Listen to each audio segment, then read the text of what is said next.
All right. All right. We're live. Painfully Honest live. Here we are doing our thing. How you guys doing? What's up? I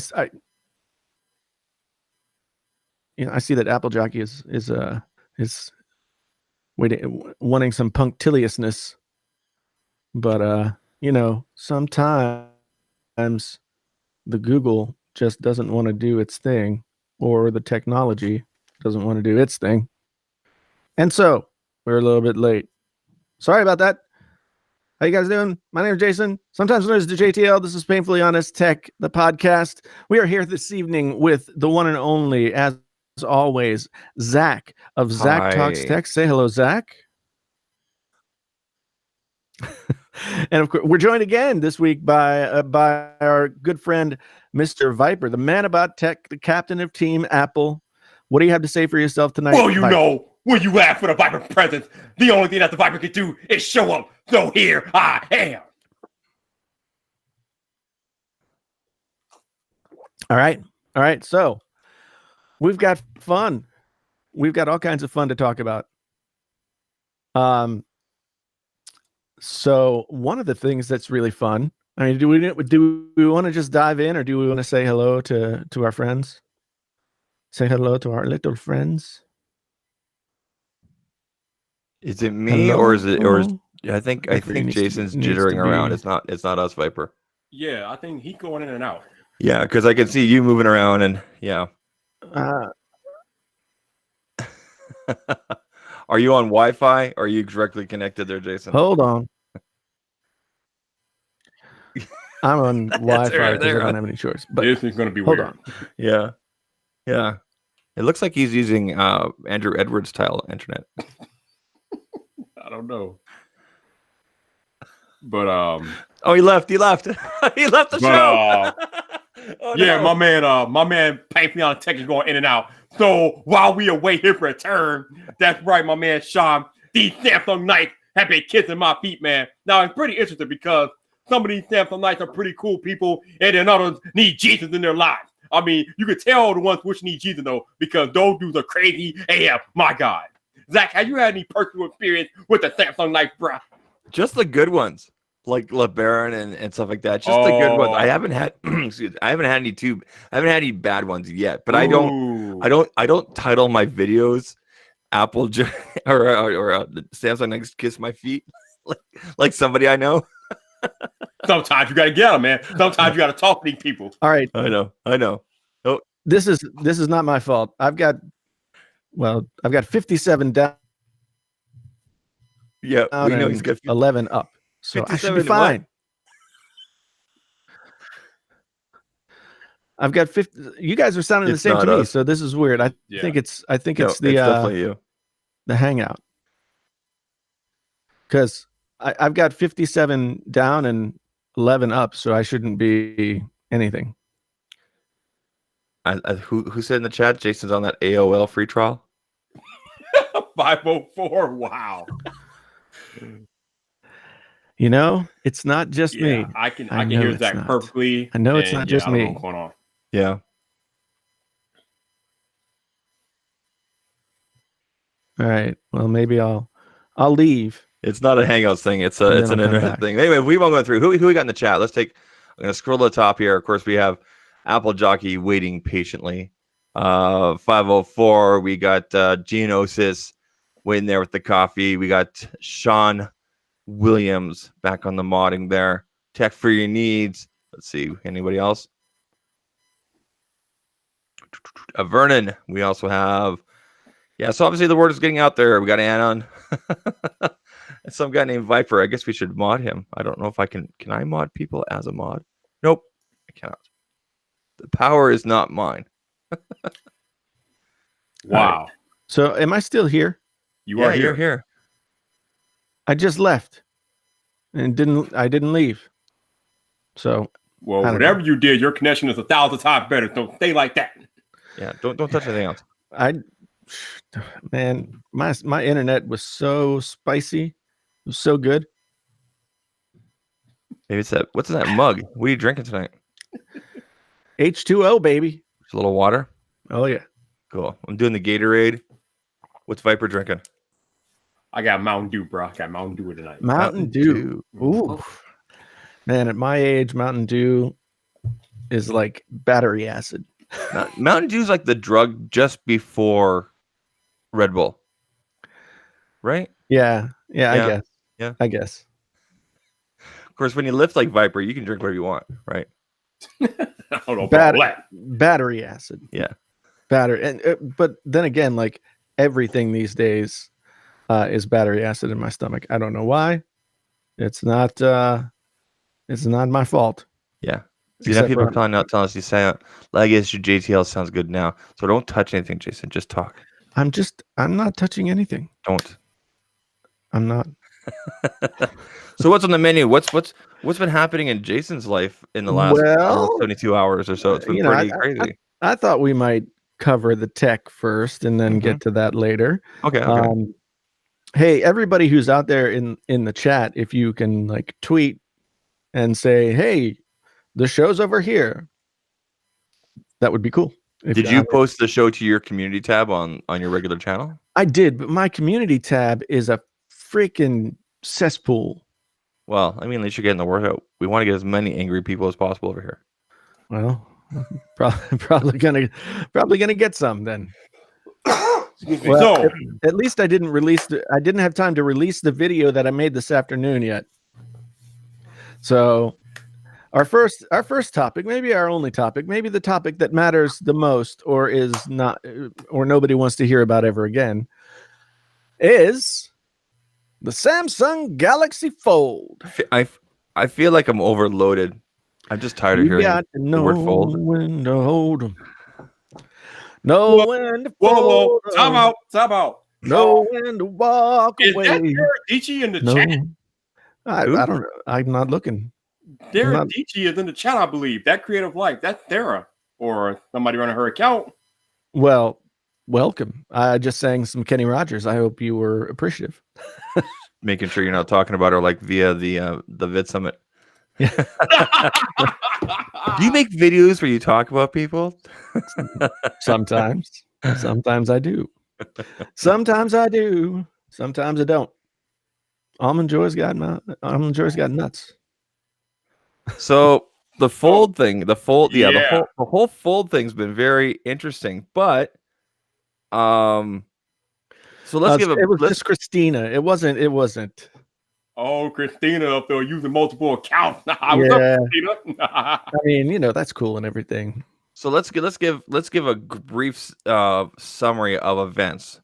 So units go out, and it's anybody's guess how many units went out. I've heard anywhere from 36 up to 100, up to 1,500, like that. There's not 1,500 phones out there. I know. So it depends on where you're reading from. So units go out to reviewers, so tech reviewers, tech tubers, journalists, etc. Right? So not the general public. Units. I like to call them urinalists. Yeah, there you go. Units go out, and it seems like seamlessly on the same day, 4 or 5 units that are reported that we know of. I just saw issues. Michael Fisher's fold kick the bucket. Oh, did it? Yeah, I haven't been paying attention to him. So on the same day last week, 4 or 5 units come back with issues. 2 of them are physical damage done by the user, but to their defense, what they thought they were peeling back a screen protector. Let's be very clear. There's no actual screen protector on the Galaxy Fold. It just is part of the screen. It has a plastic layer that looks like it could be peeled off as like an integral part of the freaking screen. Yeah. Okay. That is stupid. So then we all, actually, not even me, because whatever. You guys everybody makes their videos. Everybody makes their videos. We have an emergency podcast on the Vipe Drive. It was awesome. It was a good time. Everybody suggests this and that and everything like that. Everybody kind of has their stance and everything. And then people go to one huge side and defend, and other people go to the other end and they're like, no, cancel it all together. I think you said that, Jason. And then rumors started swirling 48 hours ago about how the Galaxy Fold event has been postponed or canceled in China. And then seemingly almost to come out on the 24th, which is tomorrow. And then 24 hours later, Samsung says, hey, we're taking back all units, which they were going to take back units anyway after 10 days. But they've said, we're postponing here in North America, and that's where we're at today. Yeah. So that's the topic of my video that I haven't got a chance to release yet. Yeah, because I have some thoughts, as you might well imagine. I have some thoughts about. Let's go. Well, here's what I say in my video. I'm going to spoiler alert for when the video comes out later, but basically my point is we will never see this version of the Galaxy Fold again, ever. Ever. Good. If they come out with another folding phone, it will be a different design. It will be a, 0.1, 0.2.0 point whatever. But it won't be this phone, because this phone, day by day, this phone is fucked. Yeah. Are we allowed to swear on this channel? Well, it's not monetized, so anything goes into the free for all, baby. Yeah. Although I know I have a lot of young viewers, so I'm not going to go Goodfellas, but there might be a couple here. Yeah. This phone is dead.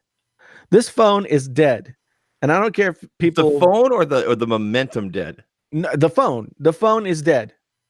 Jathan, no, it's not. Yes, it is. That we will never see this Galaxy Fold, this version of this phone. We will never see it in the light of day again. Okay, it's going to be like Raiders of the Lost Ark, Atari 2600 in a hole kind of. But hold on, we're talking about Samsung here. We're not talking about if anything that Samsung's really good at, just like Apple. Although I would put Apple definitely a step above, is driving and building hype through clever marketing, or through commercials or whatever it may be. So there's too much. It's too down the rabbit hole. It has just been fucked up to the point where it can't be brought back. All right. I mean, because we've had more devices fail since the devices first started failing, and so that means that of the 36 that are out there, we've had almost 10 fail. You got Tech Rant and the Gent Coach. All right. Tech Rant is in here. Time out. Jason, I think you jump into conclusions, man.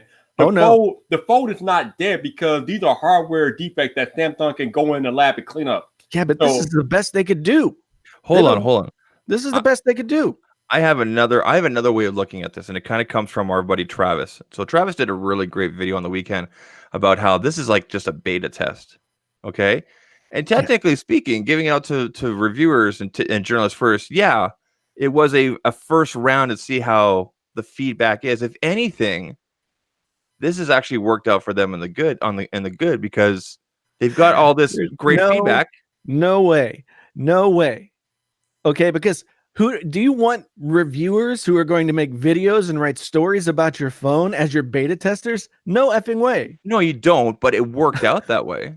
No, it didn't work out. Can you imagine how much worse this would have been had they released tomorrow or whatever the day was? Yeah. The public? It would have been a lot worse. That's why they have now postponed it. And by postponed, I mean canceled.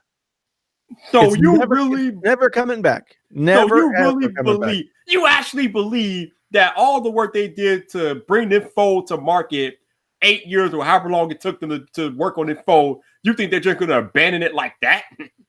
No, I mean, they're going to continue to work on the technology, but this version of the phone is clearly flawed beyond fixing. I mean, if you get a piece of lint under the screen and there is a point of egress on either side of the phone for lint to get in there, then the screen dies. If you actually compare that area, that specific area that you're talking about that opens up on the fold to the Mate X, for example, Huawei actually covered that up.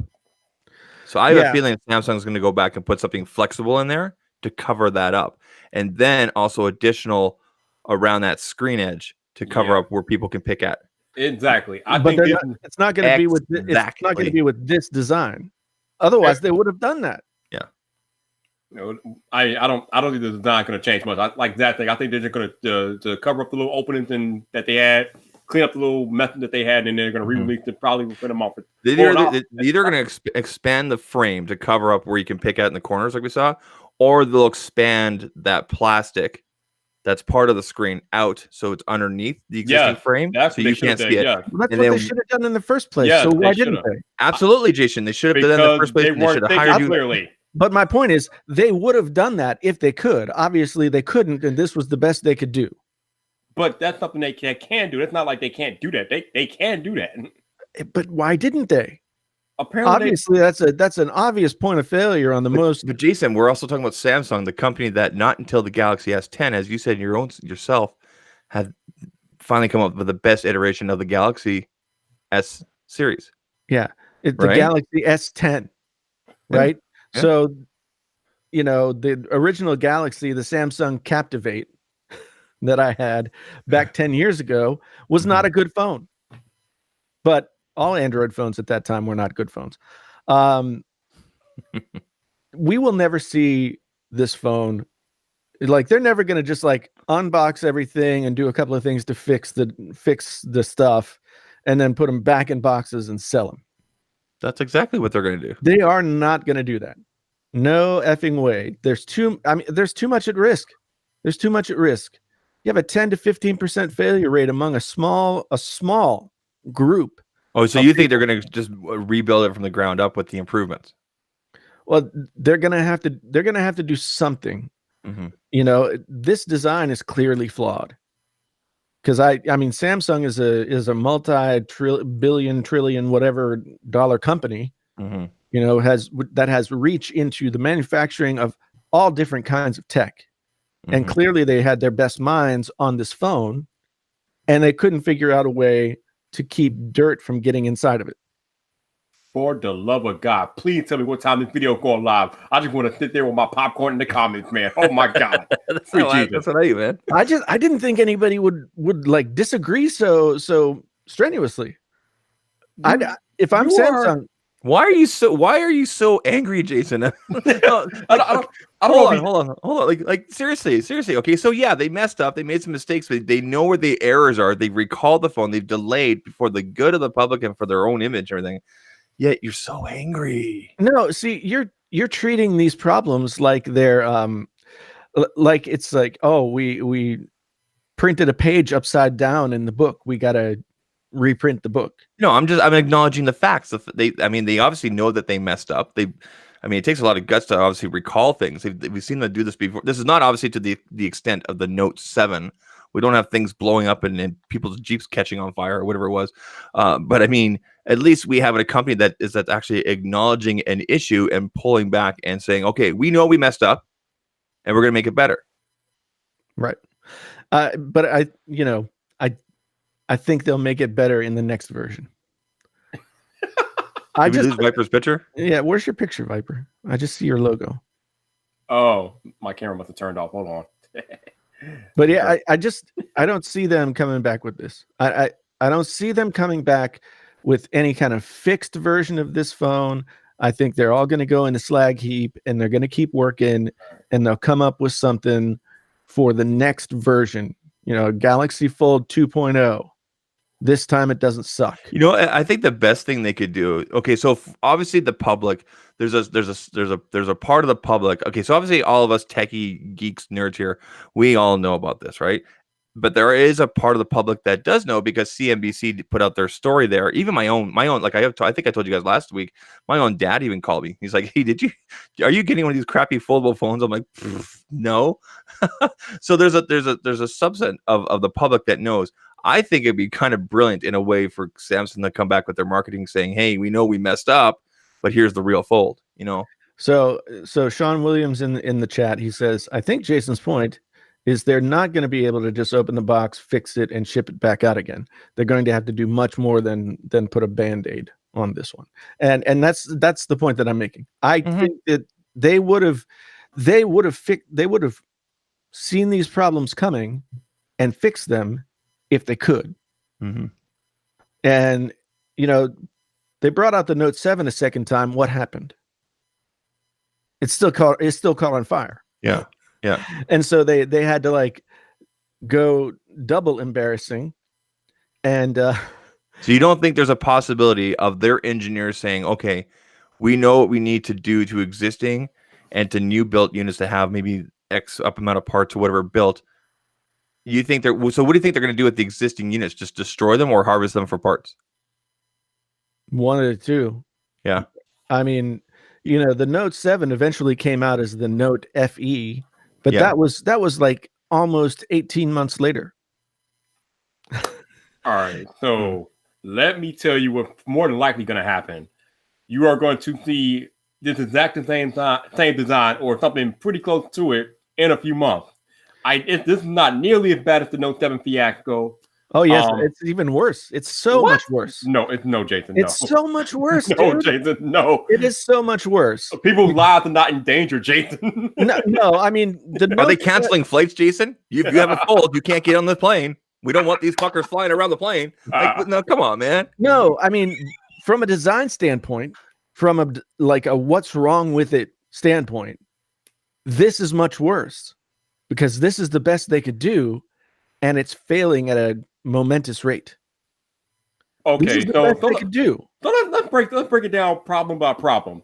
Number one, the little film that's supposed to be protected, but it's actually integral to the display. All they have to do, like Zach said, is just push it out further underneath the edge of the display to make sure that people can't move it back or remove it. But you've got to get all new screens. Because what is Samsung going to be able to peel that thing off? No, I would hope so. Why wouldn't they be able to peel it off? No, there's no way. There's no way. They would just be destroying every screen, just like Marquez did, just like other dude did. I'm starting to see more of your point, Jason. So I think that I could see them harvesting these for parts rather than band-aiding them. Okay. So what you're saying is that the current fold that we have now, they're gonna have to change. I mean, yeah, but when they re-release it, it's gonna be practically the same phone, just with these minor improvements, basically. They're major improvements, though.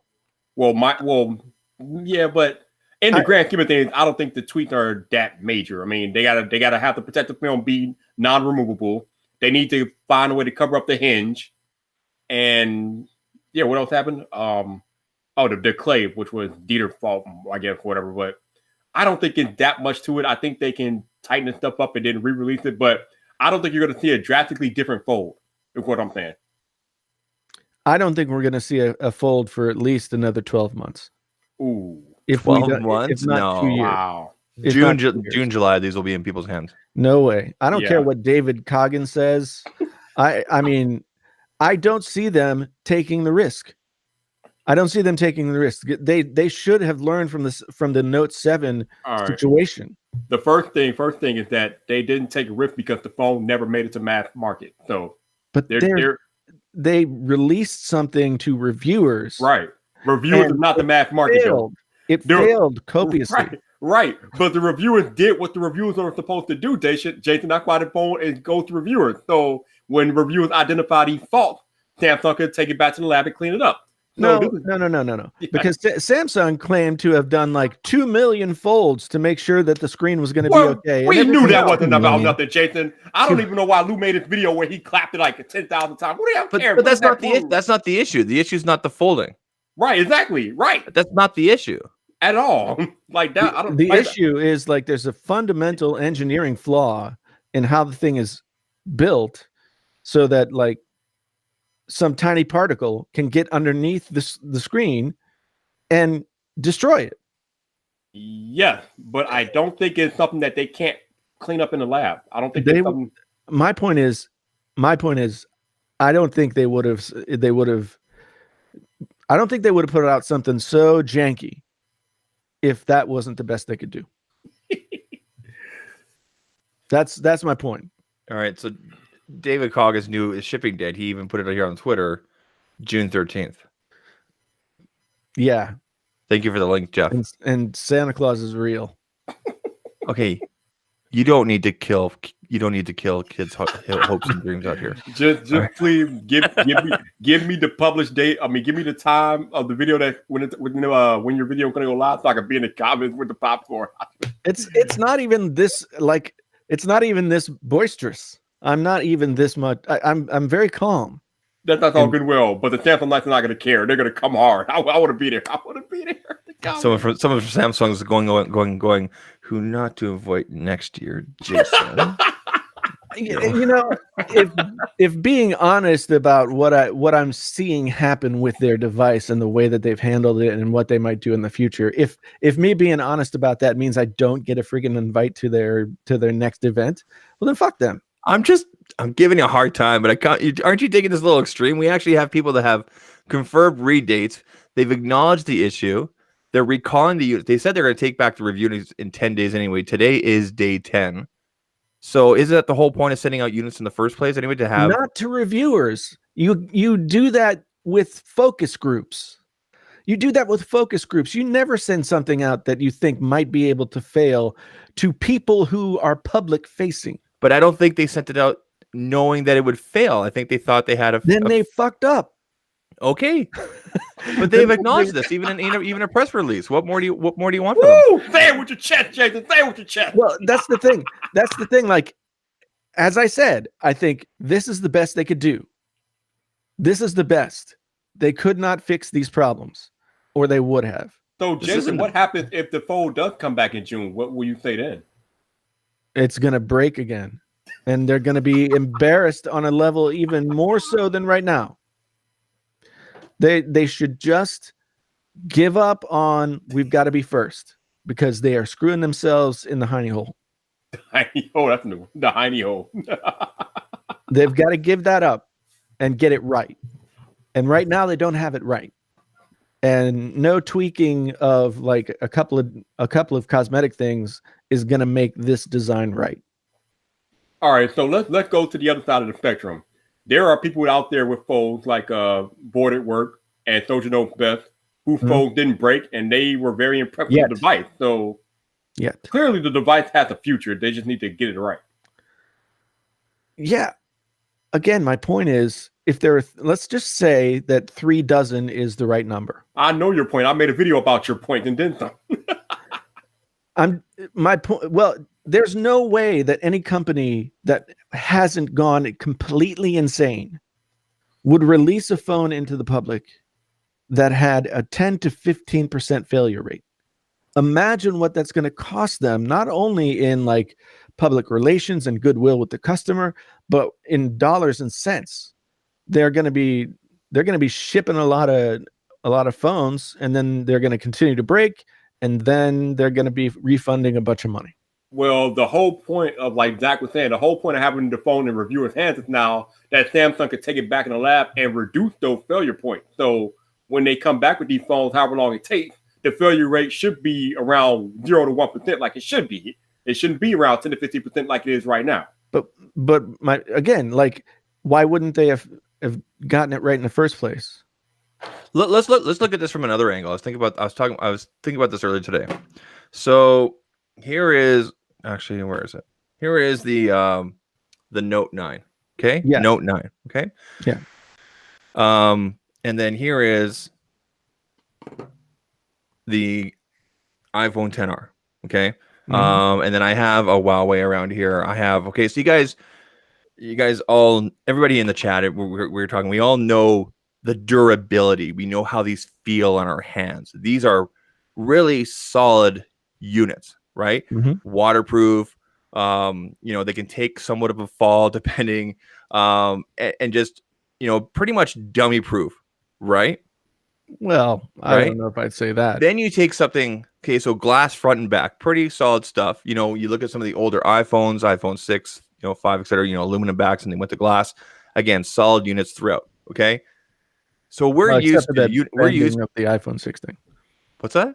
Except for the bending of the iPhone. Okay. I'm not a cloud. Stop yelling at me. Okay. So, but you know where I'm going. Okay. Where we're used to having solid, well-built units. Okay. And then comes along the Fold with a plastic screen.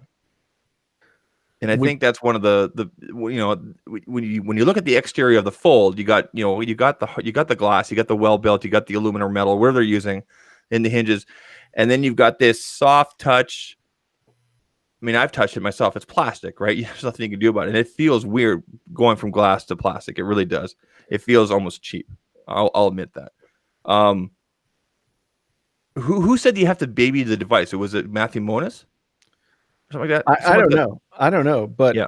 I don't think anything that's going to be, taken with people every place they go 24 hours a day should have the possibility of failing because it gets a little dust underneath the screen. Absolutely. I absolutely agree with you. I agree with you. But you asked the question earlier, if Samsung could have put out a better product, they would have. Let me ask you this. When you put out a video, Jason, and it go basically for me, you or Zach, when we put out a video and we go back and rewatch the video, aren't there times that you tell yourself that there are things that you could have done better in that video? I never rewatch videos. What? Yeah. Zach? Maybe at the time that I put it up just to make sure that it all got there. But Zach, I don't rewatch videos. I go back and watch once or twice just to make sure that it looks good and there's nothing missing or anything like that. So when you go back to rewatch your videos, isn't there like sometimes where you think to yourself, I could have did something differently or I could have did something better? Well, yeah, I mean, if you constantly want to improve yourself, I think so, yeah. But I think that's way different than like the whole reason that your video exists is fucked up. No, but what I'm saying is that Samsung could have thought they were putting out the best product possible, but then when they gave it to reviewers, they found out that they were false. I mean, sometimes we don't catch everything. Well, that there have been Samsung workers carrying this thing around. There have been probably hundreds of people before this moment carrying this thing around, and it didn't just miraculously start fucking up when the reviewers got a hold of them. I think it's very possible that internal employees, just like we heard about the stories about AirPower, were probably using the Fold internally. But again, there's a difference between how I treat my devices. You guys know I don't use screen protectors and I use very minimal cases between how I take care of my device and how, say, my brother-in-law takes care of his device. Do you know what I mean? Using the phone internally means nothing. Yeah. No, well, it does mean something because not really. Well, by your own admission, like some people are going to treat their phone differently than other people. I don't think everybody who works at Samsung who was beta testing this phone was walking around with it on a pillow. They were using it. No, but there were probably more controlled environments that they were using it internally. I'll give you an example. Like I go to a restaurant, for example. I'll go to restaurants with friends or family, and I'll always put my phone inside my shirt pocket, like up here, or inside my jacket and off here, or I'll put it like in my pocket. I'll never put my phone on the table. And then I just cringe when I look around the restaurant. I see people just put their phone on the table right next to the water glass or right next to the food that comes out. Or do you know what I mean? Like because that's I'm a tech kid like that, right? Like I baby my things. Or you could be joining a stoner to put a hot dog between your phone. What was that, right? Putting the hot dog on the fold? Yeah. Yeah. I don't know. I mean, I put my phone on the table all the time. I do too. In fact, I carry two phones and I put both of them on the table. But I make sure that it's nowhere near close to anything that's like a liquid or anything like that. I make sure to keep it far away from that stuff. So let's go back. So let's go back. Yes. Okay. So we can reasonably assume that there are probably for at least a month or two or for at least a few weeks, there are Samsung employees walking around the Samsung where the Samsung places are. They don't have donut hole spaceships like Apple, but whatever. They have buildings. They have places where they hang out. There's Samsung places. A campus. Whatever. Samsung campus. Campus. Whatever. That's campus. The Galaxy. They're off in their galaxies. That's what I did there. Anyway, so we can assume that they're doing the thing internally. Okay. So and they're taking care of their devices, and then we're gonna send out 100 devices, whatever it is, to tech journalists and And then all these problems arise because you have a group of people over here, the internal people who just by natural, but just because how they are, just like how I am, like how you are, Jason, or they just naturally know how to take care of something like this. And then you have the tech journalists who are just like, okay, pop the SIM in and away we go. They're tossing the phone down. They're doing all the normal everyday stuff that normal people do. And then they have problems. And then Samsung acknowledges and takes it back and wants to make it better. What's the problem here? But you're making so many logical assumptions. You're making so many logical assumptions that cannot be proven. I could say the same thing about your statement. No, what I'm saying is that if we have a 10% failure rate in the real world in a small group, then there was probably a 10% fail rate in their But that's why you send out test units like they did to get the reviews. You don't send test. I mean, think about it. When was the last time a company sent out a phone that they were releasing 2 weeks later to reviewers and said, "Oh, don't do this, don't do that, and the screen might break if you breathe on it wrong." But Samsung didn't tell them that. They said, "Here's the fold. Check it out." Yeah, and my point is, it blew up in their face. It blew up in their face like megaton nuclear bomb blew up in their face. Okay, Jason. So my question to you is, why do you think companies send phones to reviewers then? Because they're going to release the phones and they need this is marketing. It's not like part of the testing process. But maybe that's what this was. Like I said, going back to Travis's video about how this was an open beta test without that would be so fucking stupid. Wait. Whoa. That would be so stupid. I'm sorry. Time out. Did you say this is marketing? If they wanted to market it, Jason, they could have sent it to non-reviewers. Why would they send it to actual tech reviewers if they didn't want it? Because that's what tech reviewers do. It's marketing. If they want to market it, they could have gave it to Ariana Grande and kept it moving. They wouldn't have. No. Because when people want to buy a smartphone, they go on YouTube. Comb my beard. I'm so upset right now. They go on YouTube and they watch Marquez Brownlee. If they want to listen to Thank You Next, they go on YouTube and watch Ariana Grande. I'm disturbed that you even know that song. Let's go back. But you're talking about how this is marketing. If you want to market something, would you give it to Marquez Brownlee or Ariana Grande, Jason? Come on now. Marquez, because people want to make a decision about. Let's back up. They did send it out to some regular celebrities. They did. There was something on Twitter I saw with Casey Neistat, and I want to say you saw the commercial, right? Millie Bobby Brown. Yeah, Millie Bobby. They were all on a couch and they're all like, "Cool, this is so cool." And I'm like, "Oh my god!" Okay, this is a commercial for my sister. All right. First, this is the first time I've seen podcasts just check mark. And he agrees with me. Marketing. This is market. Like once it goes into the hands of reviewers, that's part of the marketing plan. Yeah, but they also know that the reviewers are going to test the device. No. They've already tested the device. They know what the device can or can't do. If they don't, they're idiots. I mean, Samsung is one of the largest manufacturers of electronic goods in the world. They know how this works. Isn't it possible, Jason, that there isn't just one road to how this all happened? There's multiple things that did happen. Why? But why should we? Okay, Occam's razor tells me that the shortest place from where we are right now to where we started is this thing was messed up from the beginning. And Samsung Samsung was just crossing their fingers. Okay, so tinfoil hat's on. You believe your tinfoil hat. No, hold on. It's Occam's razor. Okay. You really believe that they knew there was an issue and they sent them out anyway? You sincerely believe that? Yeah. Wow. Okay. Because they wanted to be first. It was so important to them to be first. We should have known there was a problem when in February at the launch event for the device, they didn't even have one in a glass box to show anybody. Mm-hmm. That's how far behind they were. Okay. They didn't even have the device built. So I'm looking at y'all in the chat. I see y'all in the chat. Y'all agreeing with Jason. That's all good and well because part of it is true. I mean, part of like sending it to tech reviewers is like you're gonna get marketing because they're gonna end up on tech blogs and websites.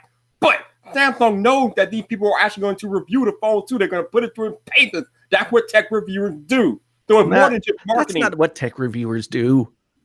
That's not what tech reviewers do. Tech reviewers say like a few tepid things, positive and negative, and then they say it's pretty cool. Maybe you should think about buying it. Hey, Jason, I think it's pretty dope. All right, let me ask you this. Who contacts the tech YouTubers and offers to give them a phone? What department does that? Usually the marketing department. Yes, or somebody that they've hired to do the marketing for them. Mm-hmm. It's not the R&D department. if they were, the R&D department was using them as guinea pigs, then that just doesn't make any sense. Okay, you got me there, but why do they contact tech reviewers though, and not like other like people that can actually might market the phone better? Like I said, if you want to market the phone, Ariana Grande has like 100 million followers. Why did Samsung contact Kimberly? Why didn't Samsung contact Shelly Saves the Day? Really? Because they don't have the wherewithal in this space to have the chutzpah to get the message across. But they contacted tech reviewers because depending on the reviewers, some put them through the paces, some don't. Yeah. You know, it's a combination of marketing and testing. Yeah, exactly. It's not marketing just and real world testing. But it both. Is it the final product? Well, in this case, yes, it was the final product. And the final product was not fucked. Good. Not up to par. No, not up to very par. Good. Right? No, we all agree with that. Yeah. Yeah, and I just don't see why they would like publicly embarrass themselves unless they thought that it was going to be okay. No, Sean Williams, MKBHD is not just a marketer. If you give a phone to MKBHD, he's going to test it and review it. That's what MKBHD does. LGG8 says hi. Oh, what? Right? LGG8 says hi, right? Right, Barbara? Like he's going to put it to the paces. Exactly. Right, exactly. You're not just going to, I mean, yes, he has 8 million subs on YouTube, so that is marketing. But he's not just going to just look at the phone and take cute selfies with it. He's going to test the phone. That's what he does. But so there's no reason that's not marketing. I just think it's both, Jason. It's both. It's marketing and testing. It's both. But it's not testing like you guys were talking about before. I just think that there's a possibility out there. There's whatever reality you want to call it, that Samsung thought that, okay, this device is ready to go. We feel it's ready to go. Let's get out to these 100 or whatever reviewers and get their feedback. And see if they have any issues or maybe some of the same issues that we possibly had. But I mean, we'll never know the full answer. We'll never know. Samsung will never admit. Right? Well, but I mean, here's what I think happened. Okay. I mean, and it may be a combination of what you're saying, and it may be a combination of we announced the phone, we put on a big show, but we didn't even have anything to show the people while we were there because the phone was still not anywhere near finished. 2 months later, we promised to release it. So we've got to release it. And we're at whatever state that it's in. Yeah. And I can't remember who asked the question, whose video it was. Does it really matter to people? Like if a company is first, I mean, just look at Apple. They're never first, but when they do it, they get it right. Yeah, 99% of the time. But that's part of Apple's like DNA. That's part of how. Yeah, they've never done things. In recent years, they haven't done things first. Yeah, I agree. So, the iPod wasn't the first MP3 player. No, the iPhone wasn't the first smartphone. The MacBook wasn't the first laptop. The iMac wasn't the first desktop, like all-in-one.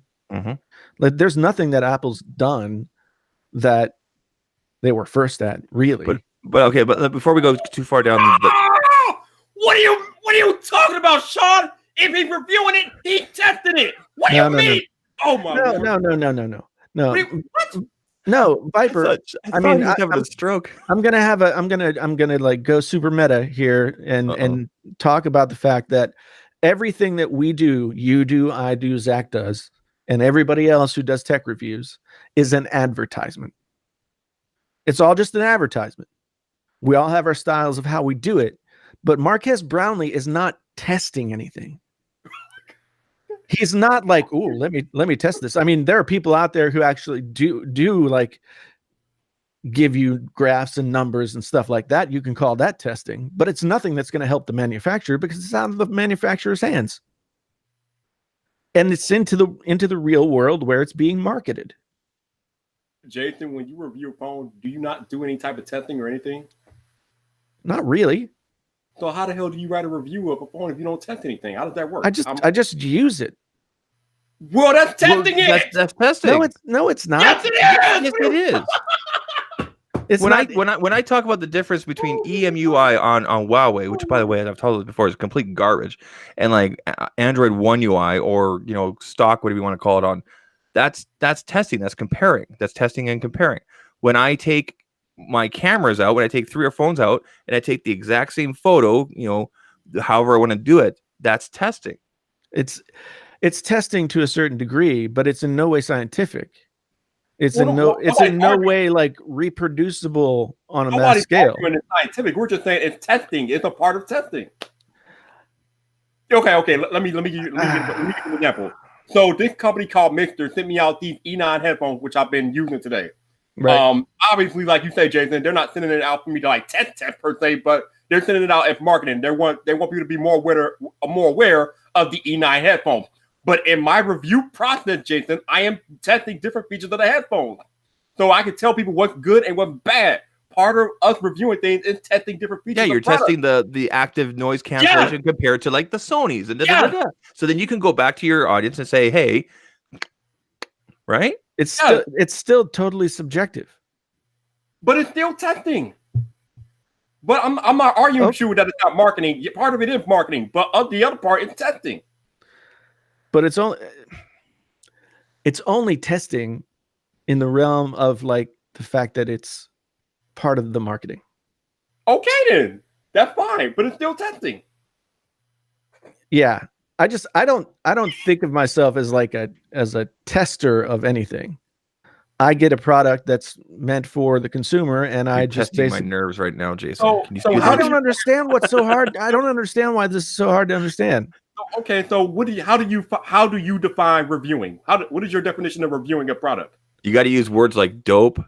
You got to say daily driver. Daily driver. Oh God. Yeah, I am collecting all of those phrases and words, and I'm going to come out. I'm going to come out with a video where I use them all in every sentence. That is not how you review things. So I'm going to be, yeah, it's both dope and lit and on fire. You're killing me, man. We like a troll, bro. Oh God. But basically, when it comes down to me reviewing a set of headphones or me reviewing a smartphone, it is. Does it feel good in the hands? It feels good in the hand, ladies. No, it's really me just giving my opinion from my own subjective point of view. But how do you arrive at your opinion? I use the phone. I don't really call that testing. I might test one feature versus another feature. How does the headphone? But by just having the phone, Jason, jack sound, or does it have a headphone jack? Things like that. But you're being semantic. You can't arrive at an opinion, Jason, if you don't test the phone or the headphones. I can arrive at an opinion like within 2 minutes of holding a device. It was at this point Jason regretted quitting his job. Yeah, maybe about build quality, but not about much else. Oh no, I could tell you whether or not I like a phone. Like I take it out of the box, I look at it for a couple of minutes, and then I could be like, yeah, this is pretty cool. No, let me get this straight. You're telling me that you could tell me whether a phone is good or not before you even use the phone. If I watched everybody else's videos before. Because that's what everybody freaking does. That's what everybody does. I avoid other people's videos before I do mine. Everybody is just, they're all just saying the same things. It's not my new daily driver. Oh, it's lit. It's on fire. It's dope. I'm not talking about everybody else. I'm talking about you. Yeah, I basically voice my strong opinions for or against a phone, but it's totally subjective. And that doesn't mean it's not testing. But it's not something I would call testing. I wouldn't call it testing. It's just like an end user experience. So he's gathering data. Well, I mean, usually I don't even think I review anything anymore. I complain about it. I do freaking commentary videos about why it exists or something. But yeah, You know what? Let's take a look at the Painfully Honest Tech YouTube channel real quick. The month later reviews are Genosis. The month later reviews are cool because you get to live with it for a little while, but still you're an N of one in an experiment with this device. So your subjective opinion is only going to be informed by what you experienced. So in that way, it's not really testing. It's just like it's held up well for me, or I didn't like this, or it crashed on me a bunch of times, or it was rock solid. Anything like that. It's not scientific. So, Mr. Painfully Honest Tech, when you did your AirPods 2 honest review, were you not testing the AirPods 2 versus the AirPods 1? Yeah, but the thing is, A, nobody believed me. B, oh my God, I'm gonna have an aneurysm. But it's still my subjective ability to hear the difference compared to somebody else who hasn't trained their ears in the same way that I have, who can't hear a difference. But so my truth is true, their truth is true, and there's no capital T truth anywhere. But in order for you, Jason, to arrive at your truth, you had to make a comparison between the originals and the new one. And to do that, you had to test them. Which involved me taking one set out of the box and putting them in my ears and listening to some AC/DC. And then taking the other set out of the box and putting them in my ears and listening to AC/DC. Don't forget the bird box look. Just the yeah. I mean, you even used the same damn song, Jason. I know, but I'm saying that it's just these are ways that I have developed for myself to be able to tell people subjectively what I think is good or bad or different about a device. You are a professor, Jason. Just call it what it is. You were testing them. No, I mean, I'm a freaking writer. I don't test anything. I make shit up. Oh God. Oh, man. Oh, I can go down so many avenues. Careful with that soundbite right there. Yeah, I don't know if that's something you want to be saying out loud, Jason. I'm just saying. Podcast, it says that he's going to call his mom because I'm being cyberbullied. It's. I mean, I don't think that what tech reviewers do is in any way a negative thing, except for the ones that suck and just don't try. I don't think it's in any way a negative thing, but it's not part of the development of the product. Okay. Let's take that what you just said. So you don't think what tech reviewers do is a part of the development of the product? So how would you explain the Dave 2D iMac Pro situation? That was a unique situation. That's a unicorn. What do you mean that was a unique situation? He tested the device. He found out that there was throttling, and Apple had to take it back. And they didn't take it back, but they had to issue a fix. Right. Because of his testing of the device. Right? Or am I wrong? Yeah. I mean, he made a good video that really showcased the issue well. And so good on him. But that video helped in the development of the iMac Pro because Apple had to issue a fix for the throttling, right? So yeah, but they would have had to do that anyway. Not if he didn't highlight it like he did. No, they would have. There was already talk that the i9 chips were throttling terribly, and they still do. And Apple would have had to have done something about it,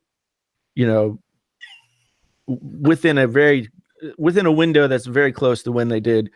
Dave Lee's video helped to bring it to light, helped to make Apple aware of it.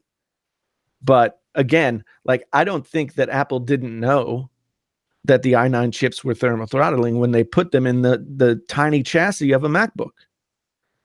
The laws of thermodynamics say that if you put something that's that hot and powerful in something that's that small without any kind of real cooling solution, then it's going to overheat and start to power down. That's Apple's been making computers for 40 years.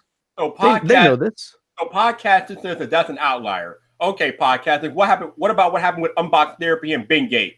Lou brought bending to the light. So in next year, Apple had to make they made the iPhone 6 or 7 with a stronger series of aluminum. So the way that Lou found out about the bending phones was his cousin or somebody got a new iPhone 6s or 6 Plus, went skiing, put it in his pocket, and when he got doing something on snow, and when he stopped and he took his phone out, the phone was bent, and so he told his cousin Lou, who has a YouTube channel, hey man, look at this is crazy. Meanwhile, other people were having the same experience. I mean, it wasn't just like, Lou didn't like open this magical box that just only he knew about. He was the most effective at, well, marketing it. I mean, he built his entire channel on that video. Well, what I'm saying is that he brought the bending to light. He actually bended it on camera, and he forced Apple to make a stronger iPhone the next year, which in part contributed to the development of the next iPhone. But I think, like I said, the bend problems were already, like, there were already people who were saying, oh, hey, this is weird, my phone is bending.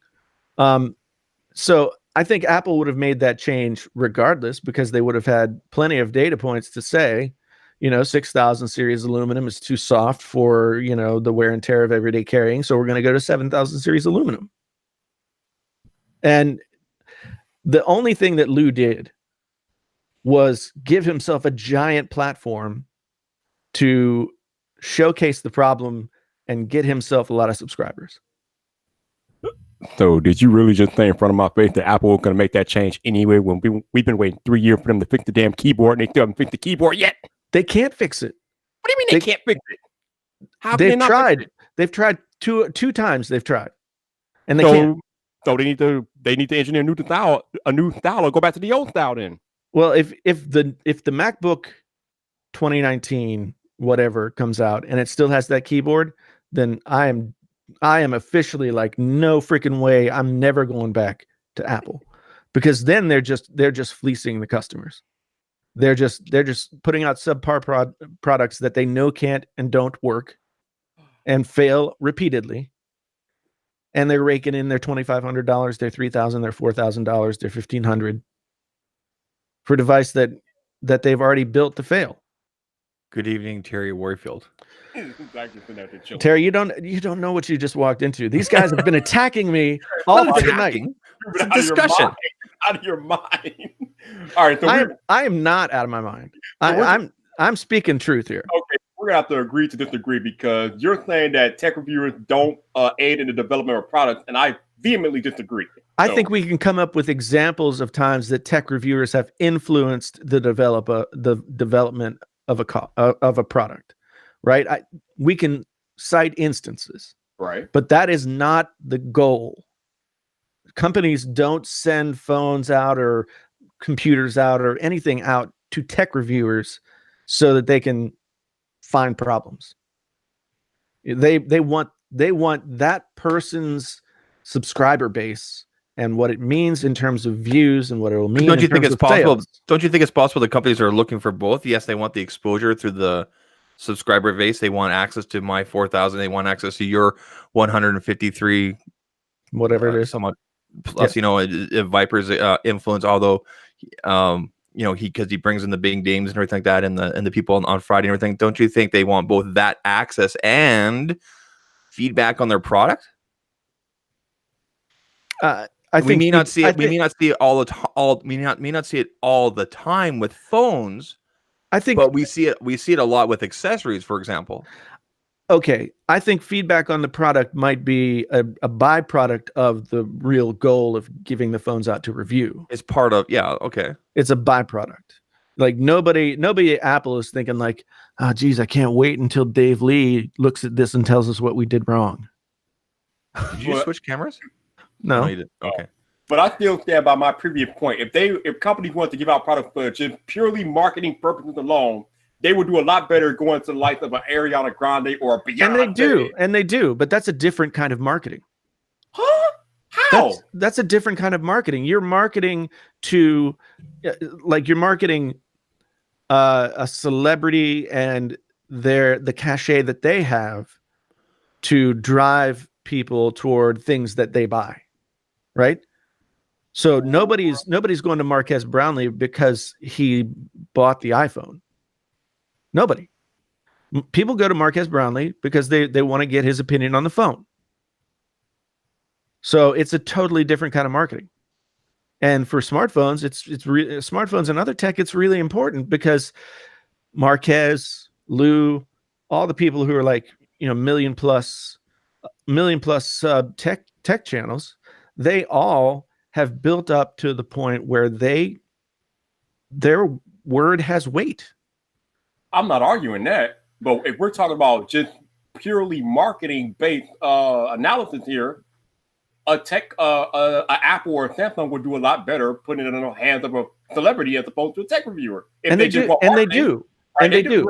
Right. Look at the recent. I don't know if you guys get them down. Oh no, I don't think you guys would get them in the United States. But P30 Pro has been heavily marketed during Hockey Night in Canada during the playoffs here, and I always kind of laugh because it's Gal Gadot, and she's holding and she's taking pictures, and I just think back about how she sent out that tweet and it's sent from iPhone. I always kind of laugh at that, right? Yeah.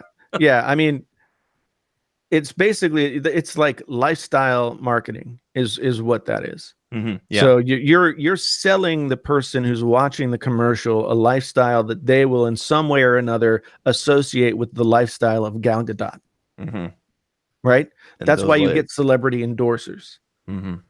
Like tech reviewers aren't endorsers, or at least they shouldn't be. Although I think a lot of them really I think are. I think we have some tech reviewers in the YouTube space that both appeal to both the techie side and the lifestyle side. Couple names. Justine is a perfect example. Oh. Okay, right? Yeah, but she's a unicorn as well. Okay, she is. I mean, she has developed her career over like the 12 years or however long she's been doing it. She's developed her brand, and so her brand is also what companies are buying into when they look at her for as somebody to send a product to. It's still lifestyle marketing. She just has the added benefit of having been talking about tech for the better part of two decades or whatever, and she knows her stuff, and she's very relatable. So people like her. Very relatable. Yep. And so that's still all marketing. I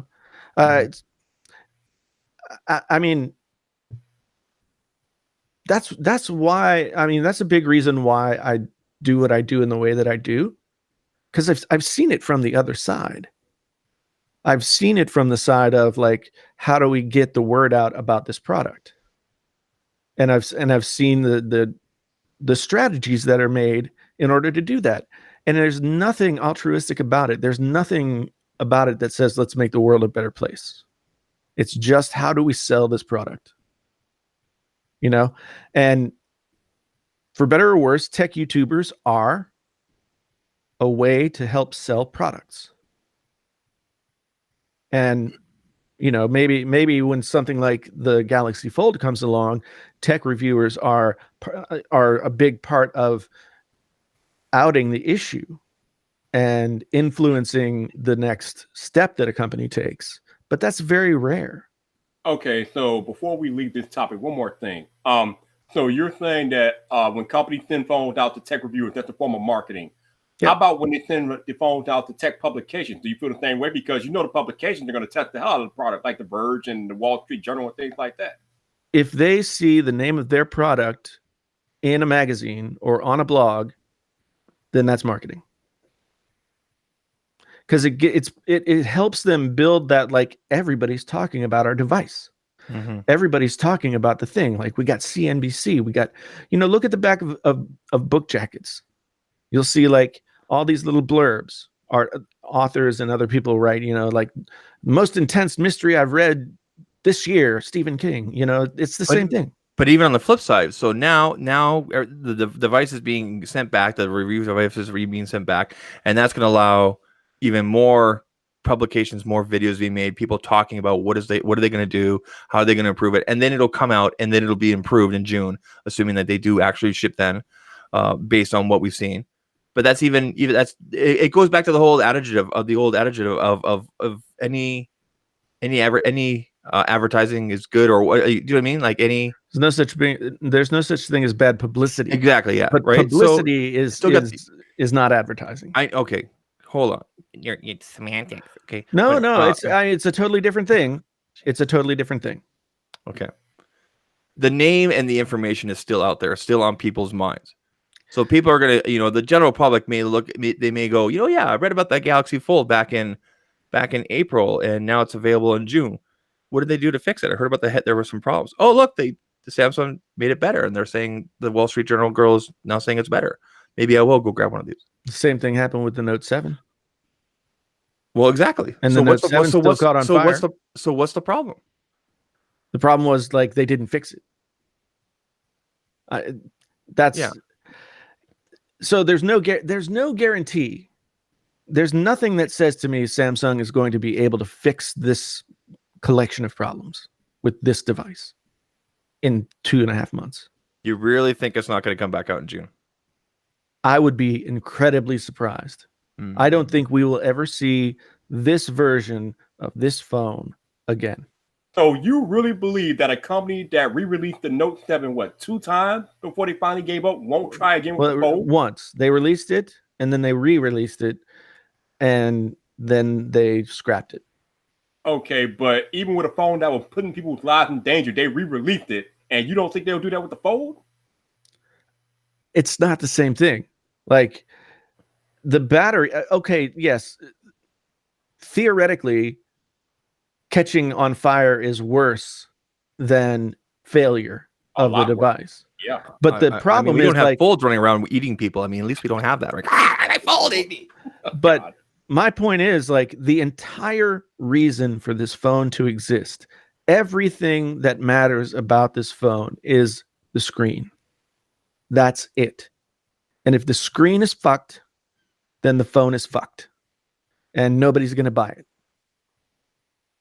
But the screen isn't F though. They just have to make that protective film more like engulfing. There's no guarantee that's going to fix the problem.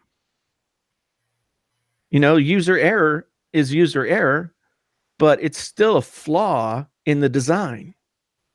So, okay, we'll just take that film out of the picture.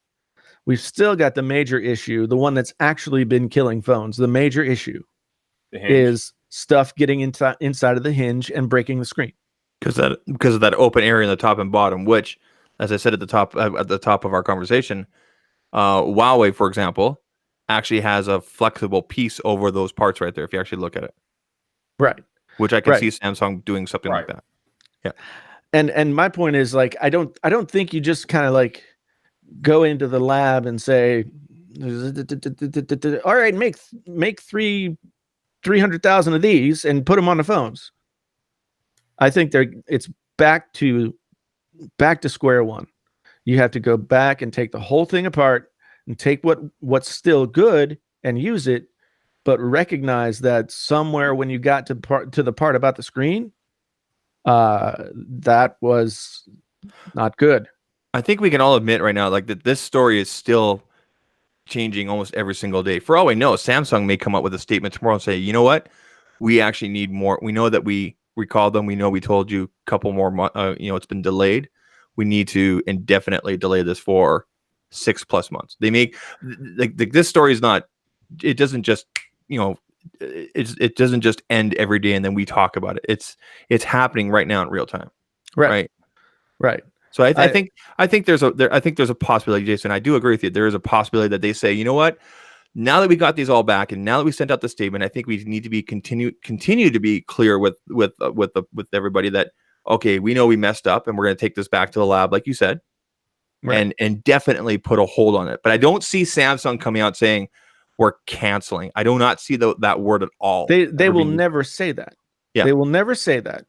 Yeah. But in a year, maybe 2 years, they will come out with another foldable phone. Galaxy. Krista just said it. The story is still unfolding. I was going to ignore that. I was going to ignore it. I love that she put it in there. I love low-hanging fruit. I was going to ignore it, but okay. So, do either of you remember back when the Galaxy Fold was first announced? I think earlier this year, And Huawei's CEO is like, yeah, our design's better. Well, I don't agree. I'll say this because I have to go pee real quick. But I don't see how Huawei's is better because the screen is exposed. So I agree with you on that. Yeah. But what I heard he said, what I saw as like a paraphrasing of his quote was that we tried folding it that way and it didn't work. So we folded it the other way. And that they feel that that's the better way to design a folding phone. Yeah, I'm reading a quote that says he stated that I feel like having two screens, a front screen and a back screen, makes the phone too heavy. Apparently, that's what he said. Yeah, and there's something else where he kind of took the piss out of him a little bit and said, we tried that, didn't work. Yeah, he said it was not good. He said they tried the Samsung way, folding it in, but it was not good. So yeah, I just find it interesting, given that what we found out happened with the phone. It's interesting going back to that quote by the Huawei CEO. Yeah. I mean, like I said, and Hefe can back me up on this. Like, it seemed weird to me at the time that like every media person that there is, big and small, that Samsung could fit into that into that auditorium was there, and they were announcing this phone and it looked amazing, and they couldn't even like show us a dummy model. They couldn't even, like, underneath like acrylic, surrounded by security guards and like rope. They couldn't even do that. They couldn't even do that. So, I think that was probably a big red flag right there. Yeah. So I don't know. I mean, our good friend John Prosser, he sometimes he likes to bet that he's right, and I'm not going to do that. I'm not going to say I'm 100% guaranteed to be right, or I'm going to like eat my shoe or something. But with the way that this is going, and the experiences that I've had in marketing, in everything that I've done over the years, I think the best play from a PR standpoint is back away, give people time, get the product better or right or as close as you can get it, at least so it doesn't have a like 8 to 10% failure rate, and then come back to market. Let me tell you what absolutely they cannot do in this particular situation. Number one, they cannot try to re-release the phone around the same time as the Note 10. The Note 10 will annihilate it. It will eat it alive. No, see, and that's the thing. Like, the Fold was supposed to be in this window. Yeah. This window, this early summer or like, late spring, summer kind of window where nothing else is going on. Nobody's releasing any phones. Yep. It was supposed to sit in this window and get all the attention. And then that'll all have died down by July, when everybody starts getting hyped up for the Note 10. But even if they re-release it in July, it's still within that window. But anything around the Note 10 is game over. And they absolutely cannot release this at the same time as the iPhone. I'm going to go ahead and go on record and say, even with assumed improvements and things that happen between now and when they release in June, if that timeline still exists, I'm going to go on record and say this. If you're a member of the general public or even a tech enthusiast, I am not going to recommend you get this first generation Fold unless you're okay with dropping $2,000 and taking that chance. Basically wiping your ass with $2,000. Yeah, is what you would be doing. That's and that's one of the reasons why I'm not getting it, just because. Yeah, I just don't see an upside to rushing back, because then you're going to stomp all over the PR window for one of your flagship devices that looks to be like it's going to be majorly improved and is probably going to be the best phone of the year. Then that's why they cannot release this around the Note 10. They just cannot do it. And they can't release it around iPhone season. No, not at all. So their window is June all the way up to the first week of September. If they don't have it out by then, forget about it. No, because not even that far. The Note 10 is going to be released in the middle of August. Yeah. Their window that's right, will be August. in stores. I keep on thinking October. No, that's their window is in July. July is it. That's it. yeah. October is. I think they've got June. You don't even need to have July. Wow. No, because I just think that, you know, there has to be an ebb and flow of the cycle. Like you can't keep a PR thing going and then pivot. It has to like the Note 10 is going to have to be its own organic thing, which requires like at least a month and a half, 2 months of lead time to build the excitement that then will be culminating in the release event. Okay. So I mean, that basically says like July 1st, they are marketing the Note 10. Okay. So let's take that then, Jason. If they can't get this phone back out by June, do you think they could release it around like November, December and be okay? That would be a huge mistake. Really? Why do you think that? Because they want to sell phones that work at Christmas time. Jason, we're assuming they're going to work at Christmas time. No. But I mean, even this, you know, the luxury item, and you know, just for the blah blah blah. You don't want to mix your messages during the holiday season. Samsung wants to sell the S10. Samsung wants to sell the Note 10. Samsung will just basically cut their own Achilles tendons. And if you believe the information coming out right now, there's going to be multiple, at least 2 or 3 different versions of the Note 10 this year. Right. I mean, I've heard everything up to 4. That's crazy. That's a little excessive. That's silliness. I mean, what we have like 3, 5, however I've heard many 2 versions. for sure. Well, there's going to be a small one and there's going to be a big one. Yeah, there you go. And maybe that'll work. I mean, one knock that the Note has always had is that for a lot of people, it's just too big. So what we're saying here is that if this phone doesn't come back out by June, like Jason said, it's pretty much done. Yes. It's over with. We won't see it until 2020. We won't see it until April of 2020 at the earliest. Wow. Whew.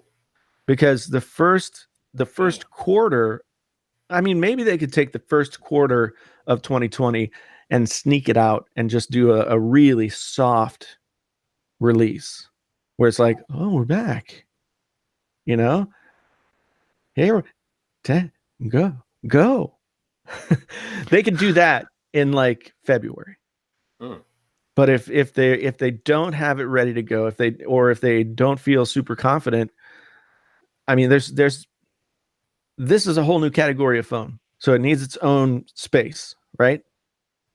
And it's had its space. And unfortunately, it has like projectile vomited all over that space. And there's no going back from that. There's no getting that back. There's no do-overs. Okay, but let's remember though, this is not as bad as the situation as I think you're making it out to be, Jason. Just because for the simple fact that it has not been released to the public yet. So let's remember that it hasn't been released yet. How many people do you think put their $2,000 down cash on the barrelhead and said, "Oh well, a bunch of the screens are messing up, but I got $2,000 that I'm not using, so I'll just go ahead and set it on fire." I don't know, but we had a few people on YouTube saying that they were still keeping their pre-orders even after the fiasco. Of course they are, because they want to have the phone. They want to have the phone so they can get those sweet, sweet views. We've already been through this. I think some of it was that, but I think some of it was they just want the new technology too, though. So. Well, they want the views. Okay, I'm not gonna argue with that. I'm not gonna argue. People that want the views and people that want the new hotness. I mean, I think some of that too. Yeah, it's all of that put together. But you know that there are a lot of people who had pre-orders in for the Galaxy Fold who planned on keeping it for 13 days and then sending that thing right back. I mean, we got Eric here from Easy Computer Solutions who canceled his. Aaron For the Love of Tech canceled his. Chad, coach there, canceled his. Those are 3 people I know right there. Right. I don't know if these 3 gentlemen were going to keep it past the 14 days, and quite honestly, I don't care if they would or not. That's up to them, their business, their decision for their business. But Okay, Yeah. so we have come to the agreement between the three of us that if this thing does not get re-released by June, it's done. It's dead. Yeah, I'm agree with that. June, July. I say June, July. If it's not open, then just forget about it. All right, so I think we've beaten this topic over the head with a dead horse. So, Jason, Yes, you just had a recent life-changing experience. I did. Well, I mean, let's talk about it. Well, I submitted my my email of resignation for my day job. You didn't do it in person? No, they asked for an email.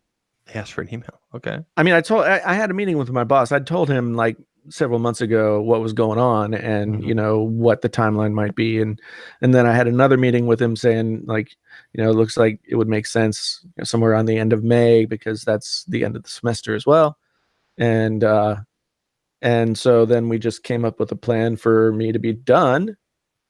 For me to be done as a full-time employee on June 3rd, because if I wait until Monday, June 3rd, then I get healthcare for the rest of the month, which ain't nothing. It's really good healthcare. That's the worst part about this is my wife's healthcare is not nearly as good as what I've got. So yeah, I mean, I am a full-time YouTuber now. Like, that's it. That's it. I'm a full-time YouTuber. No, but you're still going back to work for like next few weeks though, right? Oh, I'm going back to work until October.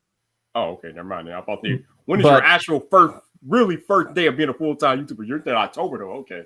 Well, I mean, I've been a full-time YouTuber for the better part of like 9 months to a year. Yeah, but I mean, like you're actually like I don't go to work no more. YouTube is it thing. But you said October. Okay. Yeah, I mean, there are a couple of things going on. One, so I'm the director of the program, and I'm the conference director for the conference that I put on in October.